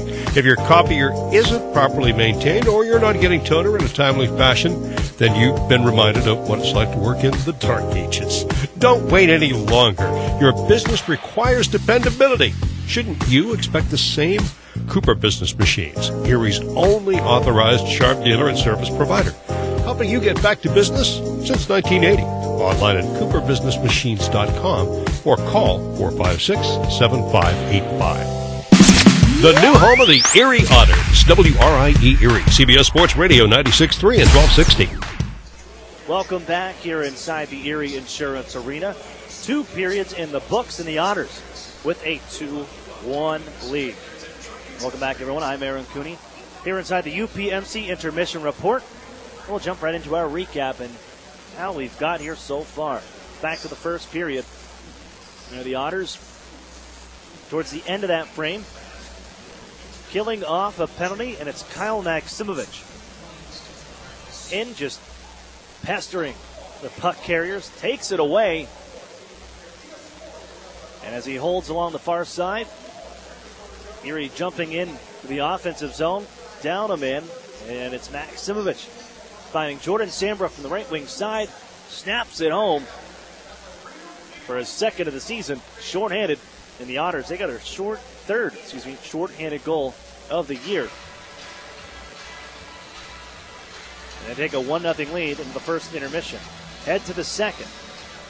With the London Knights, bit of a pushback midway through that frame. And at 8:29, Tim Fallowfield bouncing a puck towards the front of the net. The shot was attempted shot off the mark, but along the far side, Sam Militic. And in just the second game of the season, returned Thursday from the Pittsburgh Penguins organization. He's able to lift it over a stretching Troy Timpano to tie the game at 1. But 3 minutes and 25 seconds later, it's the Otters getting it right back. A rush out to the neutral ice area. Lodnia carries the puck in, drops it off to Cade Robinson, who lets a shot go. It was blocked, but as it is blocked, it's off the mark. Kicks off the end boards, found by Kyle Maksimovic right at the left wing circle. No chance for Jordan Coy as Maksimovic just buries it. His 4th of the season, and the Otters are back up by 1. Shots 24-14 here through 40 minutes. Erie 0 for 3 on the power play. London 0 for 2. As the Otters are holding the 1-goal lead, looking for win number 2 here on home ice. Real quick, we'll take a look at the out-of-town scoreboard brought to you by the Sheraton and Courtyard Erie Bayfront Hotels. Proud sponsors of the Erie Otters. You ought to be staying with the best. A final from earlier today. Guelph Storm over the Kitchener Rangers 5-2. In action now, Hamilton Bulldogs with a 2-1 lead over the Niagara Ice Dogs. 5:34 to go in the second period there. Barrie Colts coming back on the Saginaw Spear. They take a 3-2 lead with a minute 32 to go in the second period. And how about this? The Owen Sound attack open up a 5-0 lead over the Windsor Spitfires. Just getting started in the second period. 4 goals in that first. Shots 19-4 in favor of the Owen Sound attack against the defending Memorial Cup champions. We got to take a break. When we come back, we got the third right here. You're listening to the Erie Otters Radio Network on CBS Sports Radio 96.3 and 1260. The Sheraton and Courtyard Erie Bayfront Hotels are proud sponsors of the Erie Otters. Join them for their pregame and postgame celebration at the award-winning Bayfront Grill or the brand-new Shoreline Grill, located just minutes away from all the action. Let them help you fuel up for the high-energy game with their extensive menus and craft brew selections. You oughter be dining with the best. The Sheraton Erie Bayfront Grill and Courtyard by Marriott.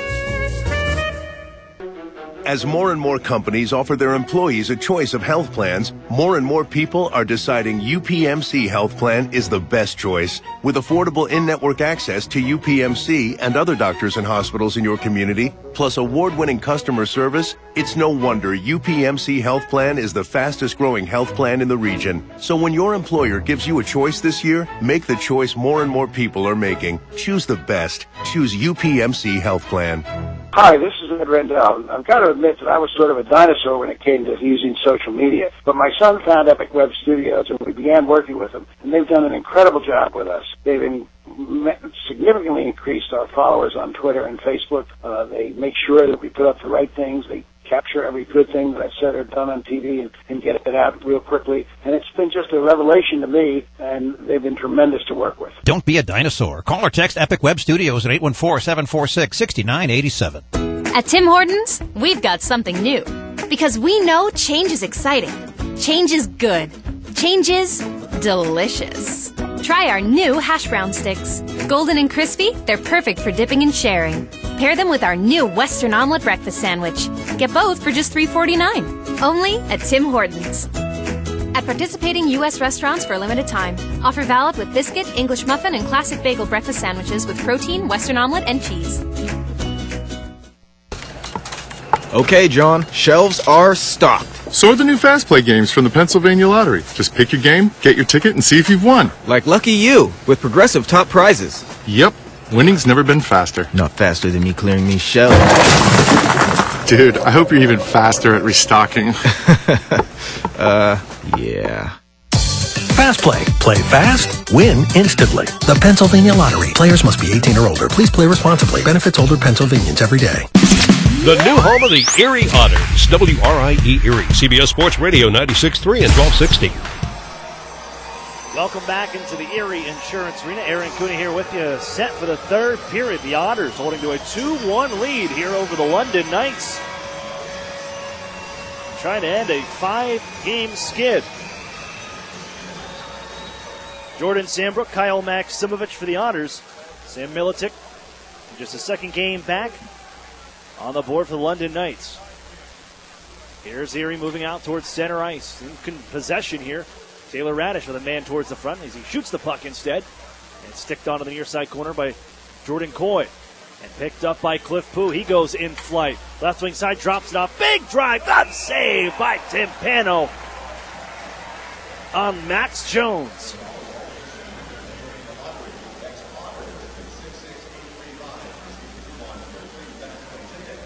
Now Max Jones had the gun cocked from the neutral zone. Served it up on a platter. Did Cliff Pooh, but Troy Timpano with the glove hand. Coming just 26 seconds into this third frame. And Erie bounces it out towards center. Maksimovic trying to take it away from Regula. Regula recovers, forces it back towards Erie territory, and Ladnia backing up. Gains a little ground. He'll turn it north. Leave it left side for Maksimovic. Fired on into the zone, around the horn and on near side. It's Ladnia. Settled for Cade Robinson. Taken away though by Thomas as he moves the puck out right to between the 2 point men. And the Otters will use Martin to toss it back in. There's Golden. 5th round pick of the Minnesota Wild, on for Liam Foudy, their 1st round pick, the London Knights, a year ago. Erie bounces it back into the offensive zone. Ladnia, poke checked by Golden. A couple of Minnesota Wild prospects. Erie's going to hold in. Nudge forward, Maksimovic trying to turn it on across for Ladnia, and it's off his skate. The pass just too far inside. London counters. Militic trying to go right through. They hand off to Thomas. Walking in. Penalty coming up. As the shot never got away, but Erie will be going to the penalty box for a slashing call. And it'll be Ryan Martin coming across after the Otters defense got turned into each other. And Thomas draws the call. 0 for 2 here tonight.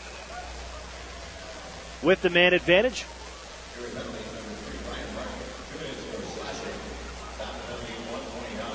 Draw beats the right of Troy Timpano. Play it out to the point. Thomas walks in, fires a shot, bounce around in front, and Erie's going to push it forward. And Gurney, if he can get to this puck, may have a shorthanded try on the clear. Here's Gurney and on goal. Blocker save made by Coy. Cliff Pooh will pick it up. And from his own circle, moving forward, gives near side, Robert Thomas. Fired on in, knocked by Timpano, gloved it down, and then fires it up the wall. He'll clear himself out to center. Thomas picks it up after the dish from Max Jones. Bunched up on the near side as Militic gives ground, heads back towards his own line. And he'll send it for Max Jones. Erie a change of some penalty killers. Jones, flip it on right wing side, into the zone, Carbonera. Slide it to the near side corner. Erie territory, Militic powers his way behind the net. Trying to force it up the boards, comes back to Militic. He'll try the near side wall. Watching and holding. Gives to Jones at the point. Robert Thomas, and now right side, Cliff Pooh. 5 forwards on the ice here for London on this man advantage. Kept in by Thomas. Off a stick, and the Otters are forcing the issue. Here's Taylor Radish in left wing side. Flip it towards the front. Fires, kicked away. And Radish is going to get the puck again. Play it off his stick. It'll roll back to Erie territory, but Erie threatening again, short-handed here. Josh Wayman can hold, winds, and just blast it down the length of the ice where it settles onto the near side corner. Bouchard looks forward. The right wing circle, he can skate out from his own end and turns on the Jets now. Poke check to the line, Erie takes it away. Looking for Taylor Radish, speared away from one man. Now he's got another to beat. Powers his way on near side with time running down on the power play. 10 seconds left. There's a stick broken in two. That belonged to Whitaker. And off comes London Bouchard. They'll drop it off. Holding is Alex Turco. He gives it behind the net. And Ladnia there for Erie. Out of the box is Ryan Martin. He's going to pick up the puck at center ice. Trying to back down Bouchard. And leaves it towards the net where it's turned and then covered. Coy gets the whistle. Back to even strength. Both teams unable to capitalize on the power play.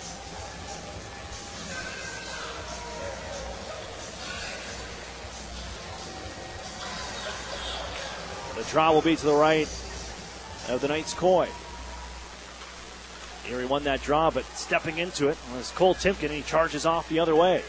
Send it into the Otters zone, and the far corner recovers. Trying to dish down low. Rollo after it. Runs into the net, knocks it off. And we're going to keep playing here as the Otters have possession. Jack Duff carries the mail ahead. Launch it on far side off the body of Carson Edwardson.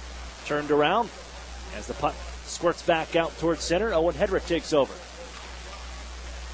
Deflection at center, pops it into midair. And Liam Foodie sends it on towards Erie ice, bouncing in the near corner. Hedrick is there, and a penalty coming up. An interference call, and I think it's going to be Cade Robinson. Nope, Jack Duff, excuse me, the interference call. And the Otters short-handed here, back-to-back.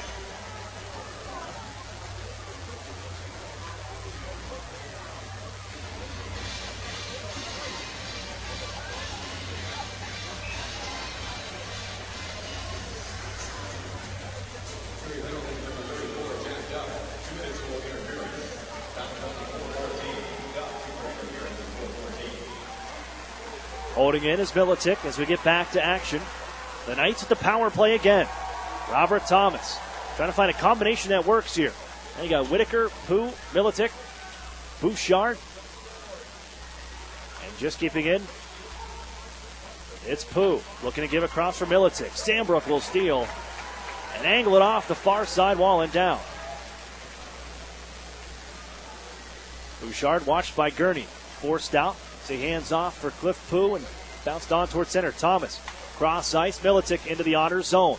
Weaves his way on right wing side. Gives to Whitaker. Taken away by Mitch Byrne. The Otters want to push things forward. 3-on-1. Here's Ivan Lodnia with a man in front. Lodnia shoots and scores! Papa don't make no mess. 3-1 Erie.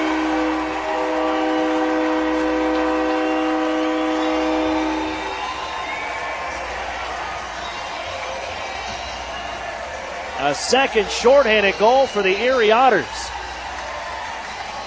And that's, as we mentioned last period, Ivan Lodnia was working on those exact shot placements in practice early this week. And he puts it right, barely any room, sends it in, and the Otters take a 3-1 lead.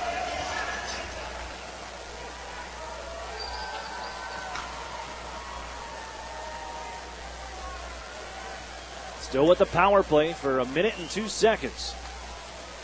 As Riley Kuhn. Dish it on near side for Max Jones. Couldn't handle that pass, and the Otters. Owen Hedrick will skip it the length of the ice. Settled there, the Otters. There's that aggressive penalty killing from Erie. Cashing in once again, a second shorthanded goal here tonight. Here the Otters, here out Max Jones. Runs to Timpano, and the Otters. Down goes Timpano, and a penalty coming up. And Jones will go to the box. That'll even things up. With just half a minute left on that power play. But Jones traveling towards the Otters' cage because Troy Timpano is out to play the puck at his own crease.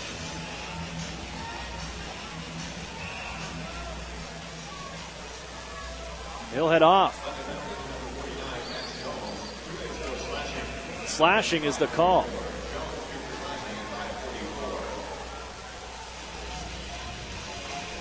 So it'll be 4-on-4 here, second time tonight. As the Otters right off the face-off. Quick shot from Robinson. And Coy stopped it. Didn't know where that rebound was. He gets the whistle.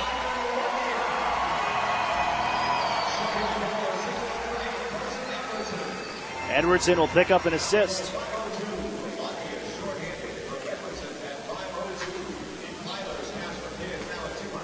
And we skate 4-on-4 for another 18 seconds as Militic gets it to the Otters line, and Wayman takes over. And Erie to a power play in 10 seconds now. Jack Duff will step out. Jordan Sambra weaves his way into the offensive zone. Into the far side circle, but he's turned around and loses the biscuit.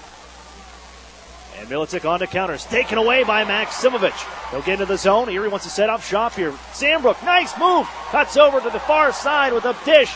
Bouncing around in the slot. And it'll be settled down in the Otters with the man advantage now. Maximovich, wrist shot. Batted away. Given to the blue line. Held by Sandbrook. Wayman now. Surveys, takes center point. Waits, fans on the pass. Second try, gets the Sandbrook. In front, Maximovich. Back to Wayman. Walks in, wrist shot. Laser just high. Garrett Penalty knocks it off the net, but it'll be picked up by Cliff Pooh and sent down for Timpano.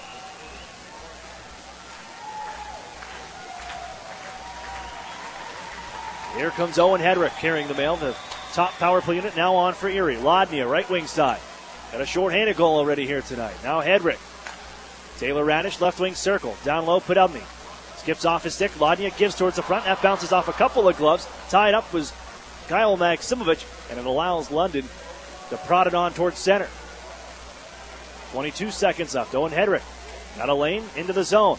Leaves it for Radish off his skate, and Erie hands to Maximovich. Now Radish, left wing circle with a wrist shot off the stick. The shaft of the stick of Jordan Coy out of play. 12:27 to play here in the third period. Ivan Lodnia's shorthanded goal puts Erie up 3-1.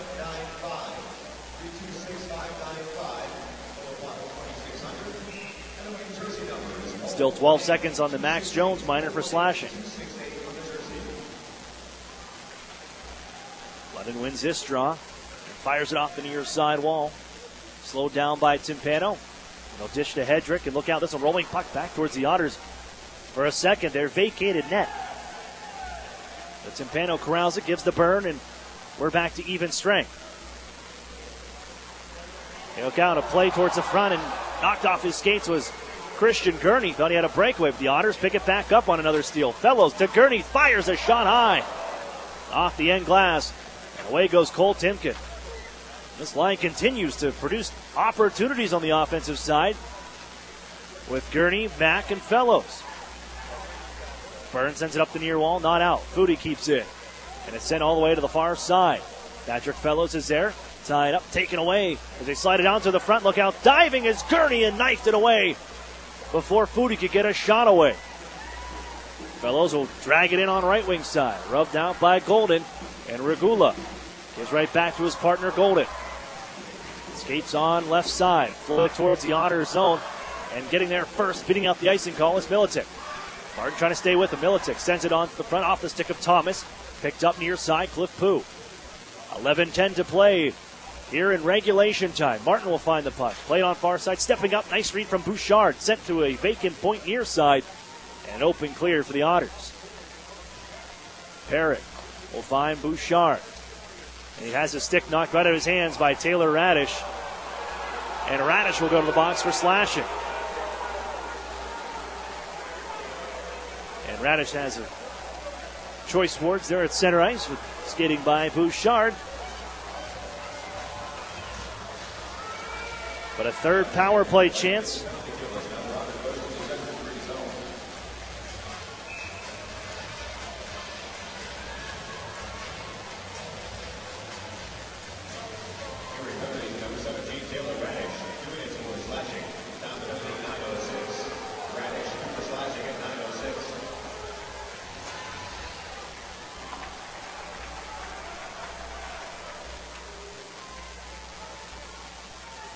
Erie opens things up with a clear. And there again is Maximovich pounding on the PK unit. Then London comes back into the zone. Looking to draw within one here. Here's Jones, slided in front. Kick save made Timpano. Erie unable to get that rebound. Cliff Pooh has it for the front. Militic, another save by Timpano. Erie clears it off the stick of Bouchard. Bouchard watched by Lodnia now. Steps around him behind the net. Makes his way out to center. Lodnia giving chase. Militic dropped off for Thomas. Lodnia after him, and he'll bounce it forward. Reaching was Gurney. Just couldn't get around to the reach of Bouchard. Here's a chance for Thomas. The wrist shot, glove save made. Popped off the cuff, and diving is Lodnia to sweep it to center. Here's Cliff Pooh. Carries on right side. Drags over the line and sets things up here for the Knights. From the half wall, looking for Thomas. Skips off his stick. It'll come to Byrne behind the goal. He can't clear. The Otters look out. They took off. As Jones with a wrist shot. Sails high. Cliff Pooh on the near side boards, battling with Fellows. They'll hand off to the blue line. Bouchard. Back to Militic. Wants the circle. His shot blocked by Gurney. Has a chance to flip it off the glass. and on out to neutral ice. 33 seconds left on the penalty kill. Erie, Mitch Burns steps up on Thomas. And it's left out neutral ice. The Knights will reel back to their own end. 20 seconds remain on the power play. Their fifth chance here on the man advantage. And a lot of resistance along the blue line. Not much there Milicic could do, and the Otters will clear. Slid up the near side for Cliff Pooh. Been out here the entire power play, as has Thomas, who carries now. Right wing side, trying to get around Martin. Shoved to the ice by Ryan Martin. And he'll get some help from Robinson to backhand it down. No icing on the play. Stepping out is Radish.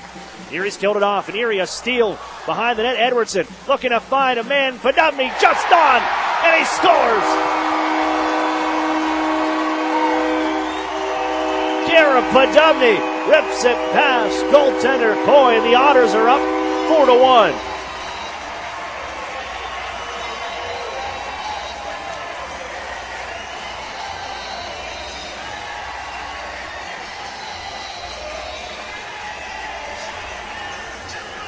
Carson Edwardson. That's where it all starts, down the offensive zone. Goes and retrieves the puck. And he drifts out from behind the net to the near side circle. Finds Garrett Podubny just on.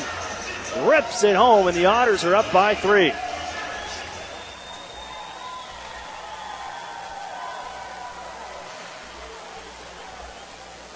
.8:35 to go. And you can tell, after watching the third period against the Kitchener Rangers last night, and the Otters starting to find their game and continue that momentum here tonight. Here's Alex Gritz in the far side of the Otters zone. Erie trying to clear here. Liam Foudy and Nelson also doing the damage in the far corner. They give to the blue line. Holding now is Coombe. His try. Deflected around, bouncing towards the goal, and it's going to be Foudy who finds the back of the net. His first of the season. And London gets it right back. 4-2.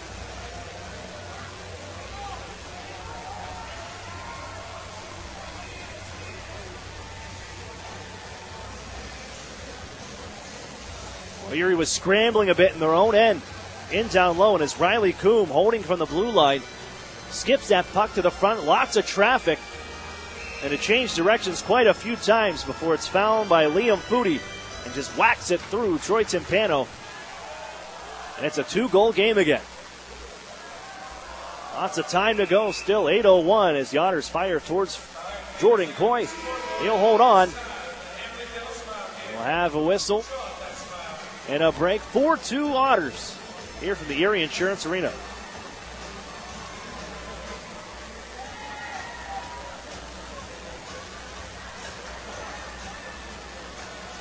Otters fans, True Moo and Meadowbrook Dairy Pure Milk is the official milk choice of the Erie Otters. That's True Moo and Meadowbrook Dairy Pure Milk. Pick up a gallon today at your local grocer.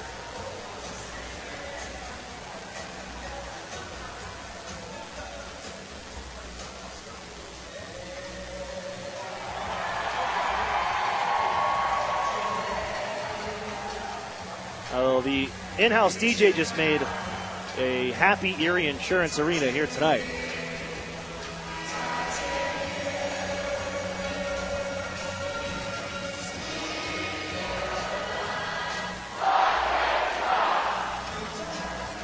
Face-off will be in the London zone.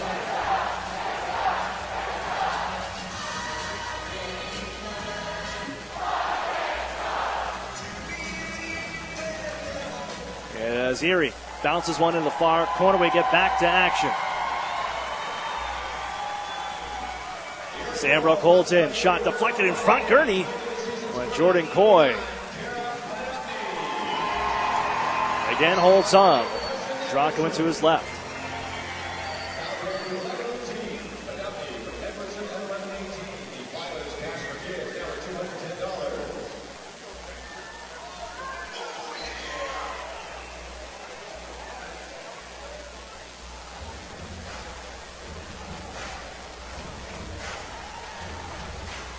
Erie red face off as Robinson sails one over the net. It'll be bounced out to center by Carbonera. Sandbrook bouncing back on towards center red. Reaching was Cade Robinson, but it's going to be picked up by Milicic. Trying to leave it on for newest Otter is Erie. Ivan Lodnia squeaks between two, takes the puck to center, skate to stick, but he runs into too many London Knights as Parrott and Miletich take the puck away. Now Bouchard looking ahead. Deflected into the Erie zone. It'll be an icing call. I thought he caught the red line with that tip. Not the case, and this will come back the other way. 7:14 here. Well, our out-of-town scoreboard brought to you by the Sheridan Courtyard Erie Bayfront Hotels. All tied up in Hamilton with the Bulldogs and Niagara Ice Dogs at 2. Barrie Colts with a 3-2 lead on the Saginaw Spirit into the third period. And the Owen Sound attack just pouring it on the Windsor Spitfires. It's 9-1 through 2. Other final, the Guelph Storm 5-2 of the Kitchener Rangers earlier this afternoon. Here come the London Knights into the zone. Sweep it into Erie territory. With Owen Hedrick turning around behind his net. Strong on his stick, trying to move it on near side as he holds and waits. Still battling along this corner, coming up the wall now, tied up by Robert Thomas, and the Knights will pick it off. Here's Jones, left wing side, trying to slide to the front, off the skate of Cliff Pooh, and Jones hustles back to it from the circle. His shot is blocked, and Hedrick takes over. Taylor Radish out towards center, trying to give right back was Carson Edwardson, and Radish will find it into the zone near side. But I'll be back behind the goal. Centering pass off the side of the net, picked up by Thomas. Here comes Cliff Pooh. Sent to an area for Thomas. Reaching is Owen Hedrick, and they'll battle down towards the corner. Helping out is Mitch Byrne. Taylor Radish watching also as two Knights tie up Owen Hedrick down behind the Otters goal line. Taylor Radish helping out as well. It was jarred loose for a second. Now adjusting. Look out. Thrown to the front. Boom! Sends one off the left pad of Troy Timpano. And this is a nice setup by Taylor Radish to give the coup. But the Otters Timpano makes the stop. Sent right back into Erie territory here. Joe Mack follows up along the near side wall. He can't get it out of the zone. They'll have another try at it. This time elevated over the sticks. As Fellows turns around at center red and chips it forward. Another poke from Mack. Wrist shot right to the glove of Coy. Was going to go wide. He holds on with 5:31 to go here, third period. 4-2 the score. Otters over the London Knights.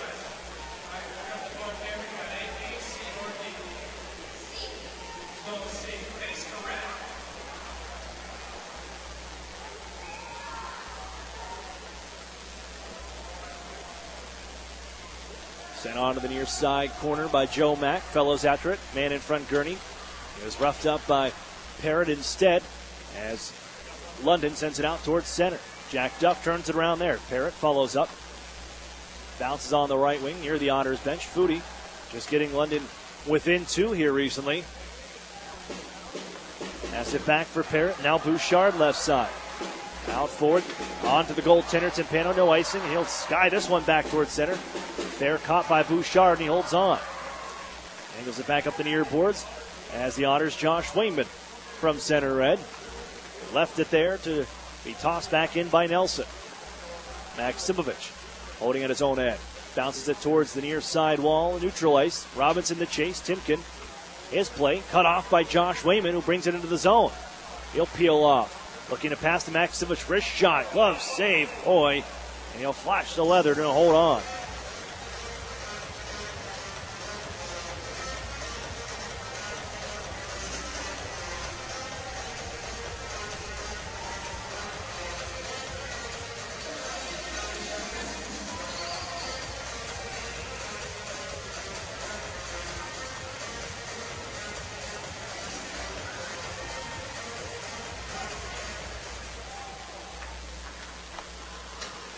As the Otters, Lodnia comes barreling in on fellow Minnesota Wild prospect. Now is Jacob Golden. As it's sent into Erie territory. Max Jones after, trying to give to the front after Timpano played the puck. Still bounce around behind the Erie net, and Cliff Pooh. Sweep it down low. Jones, back for Pooh, just got back up. He'll weave his way on towards the circle. Golden now near side, a one-time try off the mark. And it kicks onto the far side wall, held by Golden. Down low for Thomas. Just under 4 minutes to play here in regulation. Golden puts one off his skate, trickles to the corner. Thomas in to scoop it back up for London. Down low for Pooh. Turned around by Mitch Byrne. But he got his free hand on him. No call coming as it's left down for the 27s to battle for, and it's Lodnia, the Otters 27, giving forward. Now Maximovich cuts across the ice, man in front. They give for Robinson, and he couldn't get it on goal. Erie quick counter-attack, but they don't have anything to show for it, and it's sent the length of the ice. This will be an icing call. And it's waved off here. Sandbrook thought he had it and had the foot race won against Milicic, but not the case. Here he gets it out to center. Boone's going to toss it back in. And again, Sandbrook and Milicic go after it. Sandbrook fumbles it to the far side wall.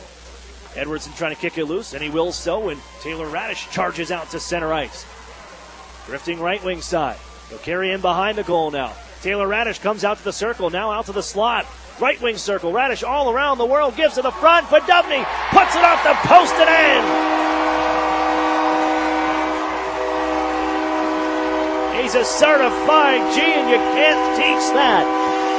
5-2 Erie.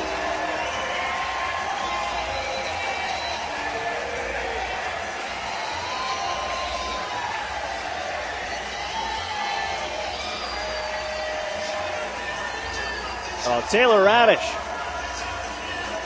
just doing laps in the offensive zone. And as he brings it onto the near side circle, throw it to the front. And Garrett Podubny, the last one to touch it, deflects it off the post and in. And Erie's ahead by 3. And under 3 to play from the Erie Insurance Arena. Timpano quickly moves the puck to Fellows after the play in. He'll find Wayman out at neutral ice. Fired into the zone, slowed by Coy. On the near side wall, Gurney still after it. In London territory, Whitaker will move it forward though for Nelson. Send it in on the back end, and he'll go retrieve it now. Drags behind the net, looking to center. It's just over the stick of Turco with Timpano down and out. Whitaker, after the hold-in, carries to the near side corner. Stick launch in his midsection here from Jack Duff. Able to recover Jack Duff, with the puck in deep the Otter zone, and it's going to be Patrick Fellows shoveling this one out to neutral ice. 2 minutes to play here in the Otters and their own end. Making some changes on the forward side as Wayman fires it off the stick of Maximovich. Slowed down here and moved forward for Whitaker of the London Knights. Enters Erie territory. Waiting for the reinforcements to come in. He's the only one in the Otter zone. And gives Erie the minute with 5 men on the ice to take the puck from their own end. And look out, Maximovich takes a hip check. Run in and knocked over by Cole Timken. Knights with the puck. Fooey hands right back off as Timken deflects one on left wing side. Here's Rowe. Robinson holds from his own end. Shoved by Timken, and he keeps the physicality coming. Trying to move it on in front for Rowe, but the Otters intercept and bounce it up the near side. Timken holds in. Still on this near side wall. Bouncing around Timken to Rowe. Carries on a right wing circle. Rowe, 21 in black. Holds along the half wall, now sends it in deep. Foodie is there. Timken to his left. The Otters take from him, give to the front. There's Cade Robinson of the Otters. They'll settle it down. Now Maximovich bounce it out towards center ice. And the Knights will take over down to the near side corner. 50 seconds to play. Erie with a pair of goals from Garrett Podubny and a shorthanded goal from Ivan Lodney in this third period. They're ahead by 3. 34 to go. Josh Wayman out from his own net. Looking forward for Alex Gritz, just off the mark. Left out at center. Here's Rowe again. Coughs it up with Jack Duff on the step up. Now it's Yetman. Alex Gritz, left wing, or rather right wing side. Rubbed out of the play by Parrott with 15 to play. Emmett Sproul turns on the back end, knocked off the puck. And London carries the other way. Whitaker on for Nelson. Watching his Wayman. He sweeps it back behind his own net. Nelson gets her 2 seconds. Centering pass. Erie sends it on to the corner, and that'll do it. The Erie Otters with a 3-goal third period. Off to propel them to snap a 5-game losing streak. 5-2 over the London Knights.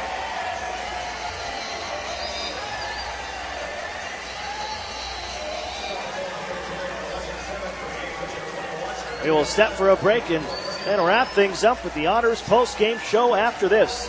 You're listening to the Erie Otters Radio Network on CBS Sports Radio 96.3 and 1260. Where's the only place to get official Erie Otters merchandise? Well, that would be by visiting the Erie Otters store, of course. Part of the Erie Otters front office, located at 201 East 8th Street. Fans can browse the largest selection of certified official Erie Otters shirts, hats, sweatshirts, novelties, and more. While you're there, order your custom-made Otters jersey, now available in the new white version. Merchandise is also available 24/7 online at erieottersstore.com and can be purchased at the Erie Insurance Arena at pop-up shops during all Erie Otters home games. Show your Otters pride and wear what the team wears. The Sheraton and Courtyard Erie Bayfront Hotels are proud sponsors of the Erie Otters. Join them for their pregame and postgame celebration at the award-winning Bayfront Grill or the brand-new Shoreline Grill, located just minutes away from all the action. Let them help you fuel up for the high-energy game with their extensive menus and craft brew selections. You oughter be dining with the best. The Sheraton Erie Bayfront Grill and Courtyard by Marriott. Okay, you about ready to get your first treatment? Yes, Doc. Joanne is fighting her cancer with radiation. She's also fighting it with big data. Wait till you see how easy this is. You're going to do great. The Highmark Cancer Collaborative works with oncologists like Joanne's to provide the latest data on proven treatment options, giving Joanne the plan she needs to win. Creating new standards in cancer care is living proof. Highmark Blue Cross Blue Shield together with Allegheny Health Network. Visit highmarklivingproof.com to learn more.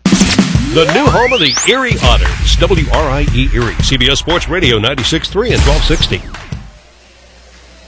Welcome back here inside the Erie Insurance Arena. Wrapping things up, a 5-2 win for the Erie Otters. They snapped the 5-game losing skid over the London Knights here from the Erie Insurance Arena. I'm Aaron Cooney, and this is the Otters post-game show.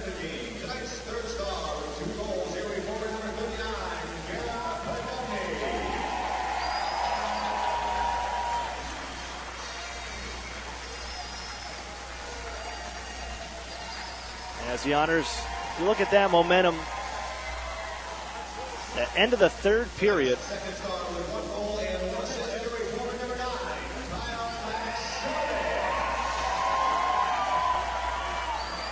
against the Kitchener Rangers last night,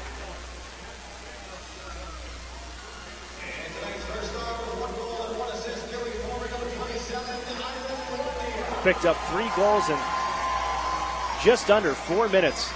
And the Otters,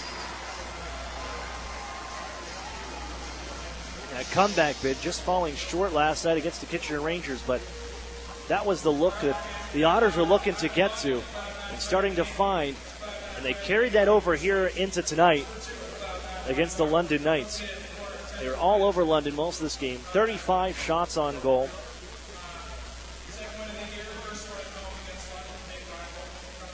Results and a victory here on home ice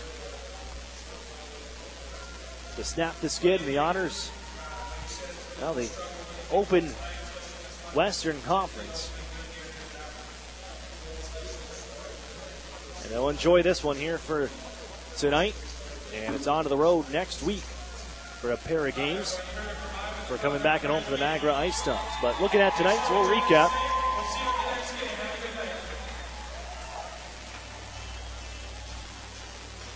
That first period, the Otters, well, wasn't going on the power play side. It wasn't going on the 5-on-5 side, but shorthanded.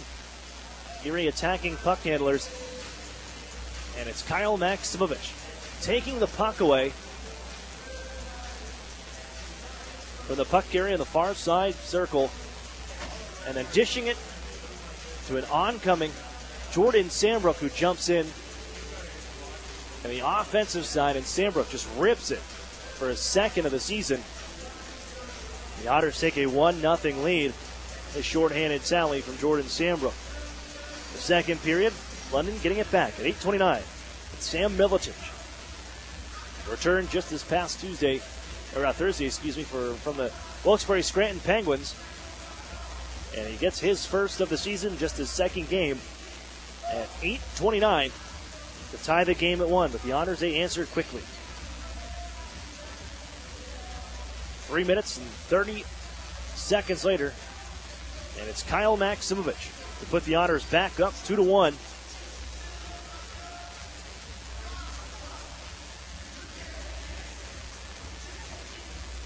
As the Otters reclaim the lead here over the Knights.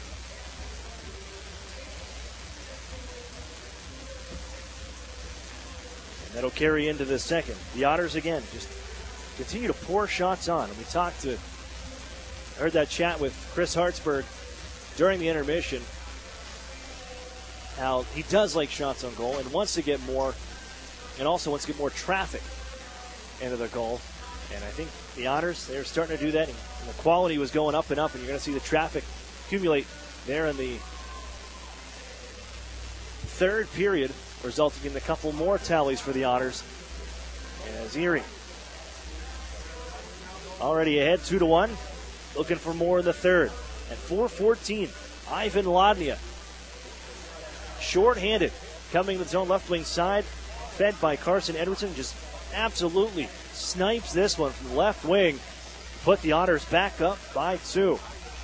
Otters, that penalty kill unit, so aggressive, and they're doing a great job of getting on puck carriers and then creating turnovers, and the forecheck has been great for the Otters here in this attack. And keep it coming on, and then 11-18, right after a penalty ends. And again, Otters, aggressive penalty killing, and it's Carson Edwardson in the offensive zone, takes the puck away from the defense, just as Taylor Radish is stepping out of the box, and a fresh man on, and Garrett Podubny. Edwardson finds him from the near side circle, and Podubny just rips it home for a 4-1 lead for the Otters. Liam Foudy, we get one back for the London Knights. Shortly after that, as the puck was bounced up the far side, a shot from the blue line by Riley Coombe. It bounced around in front. I think Troy Timpano just had a hard time tracking it with all the traffic. And it was fouled by Foudy, and he sends it through Timpano to bring London within 2. That's as close as they would come, because the Otters would add one more. Taylor Radish was playing cat and mouse with the London Knights in the offensive zone. Brings the puck in right wing side. Swings behind the goal, goes all the way around to the far side boards, comes back into the slot, carries to the near side circle again for lap number 1, then throws it to the front. Podubny able to get a stick on it. It trickles past Coy off the post and in, and the Otters ahead 5-2. And it'll sit for the final, and Erie gets the W on home ice over the London Knights. Final shots on goal, 35-21 in favor of the Erie Otters. Power plays, well, still working on those ones. The Otters 0 for 4 tonight, but the PK, 5 for 5 for the Erie Otters.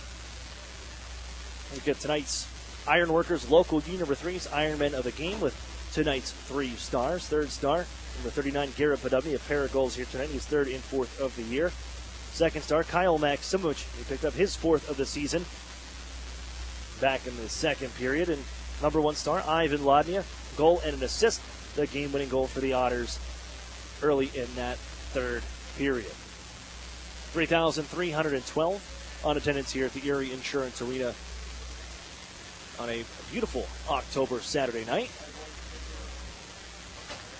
as we decide to wrap things up here from the Erie Insurance Arena. Erie with 5 goals on the night. You can add the Plyler Entry Systems Cash for Kids tally up to $220. That'll go to Shriners Hospitals for Children at the end of the season. For every goal the Otters score, that's $10 going to Plyler Entry Systems Cash for Kids, all donated to Shriners Hospitals for Children.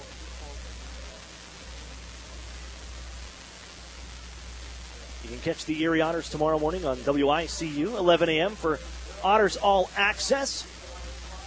That'll be coming to you before all the football and everything, before the pregame shows at 11 a.m. Be sure to tune in for that on WICU Sunday mornings at 11 a.m.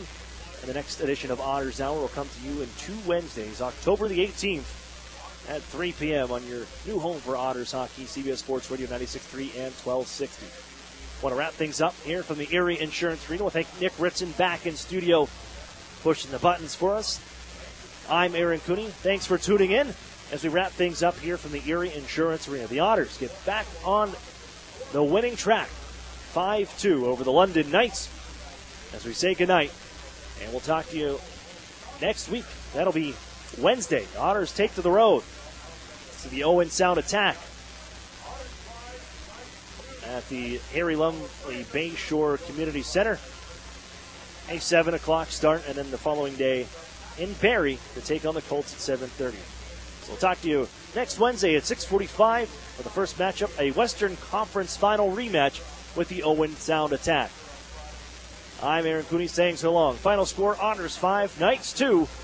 Rock 'em from the Erie Insurance Arena. You're listening to the Erie Otters Radio Network on CBS Sports Radio 96.3 and 1260. You've been listening to Erie Otters Hockey on WRIE Erie. Follow all the action throughout the season on the new home of the Erie Otters, CBS Sports Radio 96.3 and 1260. Okay, John, shelves are stocked. So are the new Fast Play games from the Pennsylvania Lottery. Just pick your game, get your ticket, and see if you've won. Like Lucky You, with progressive top prizes. Yep, winning's never been faster. Not faster than me clearing these shelves. Dude, I hope you're even faster at restocking. Yeah. Fast Play. Play fast, win instantly. The Pennsylvania Lottery. Players must be 18 or older. Please play responsibly. Benefits older Pennsylvanians every day. Okay, John, shelves are stocked. So are the new Fast Play games from the Pennsylvania Lottery. Just pick your game, get your ticket, and see if you've won. Like Lucky You, with progressive top prizes. Yep, winning's never been faster. Not faster than me clearing these shelves.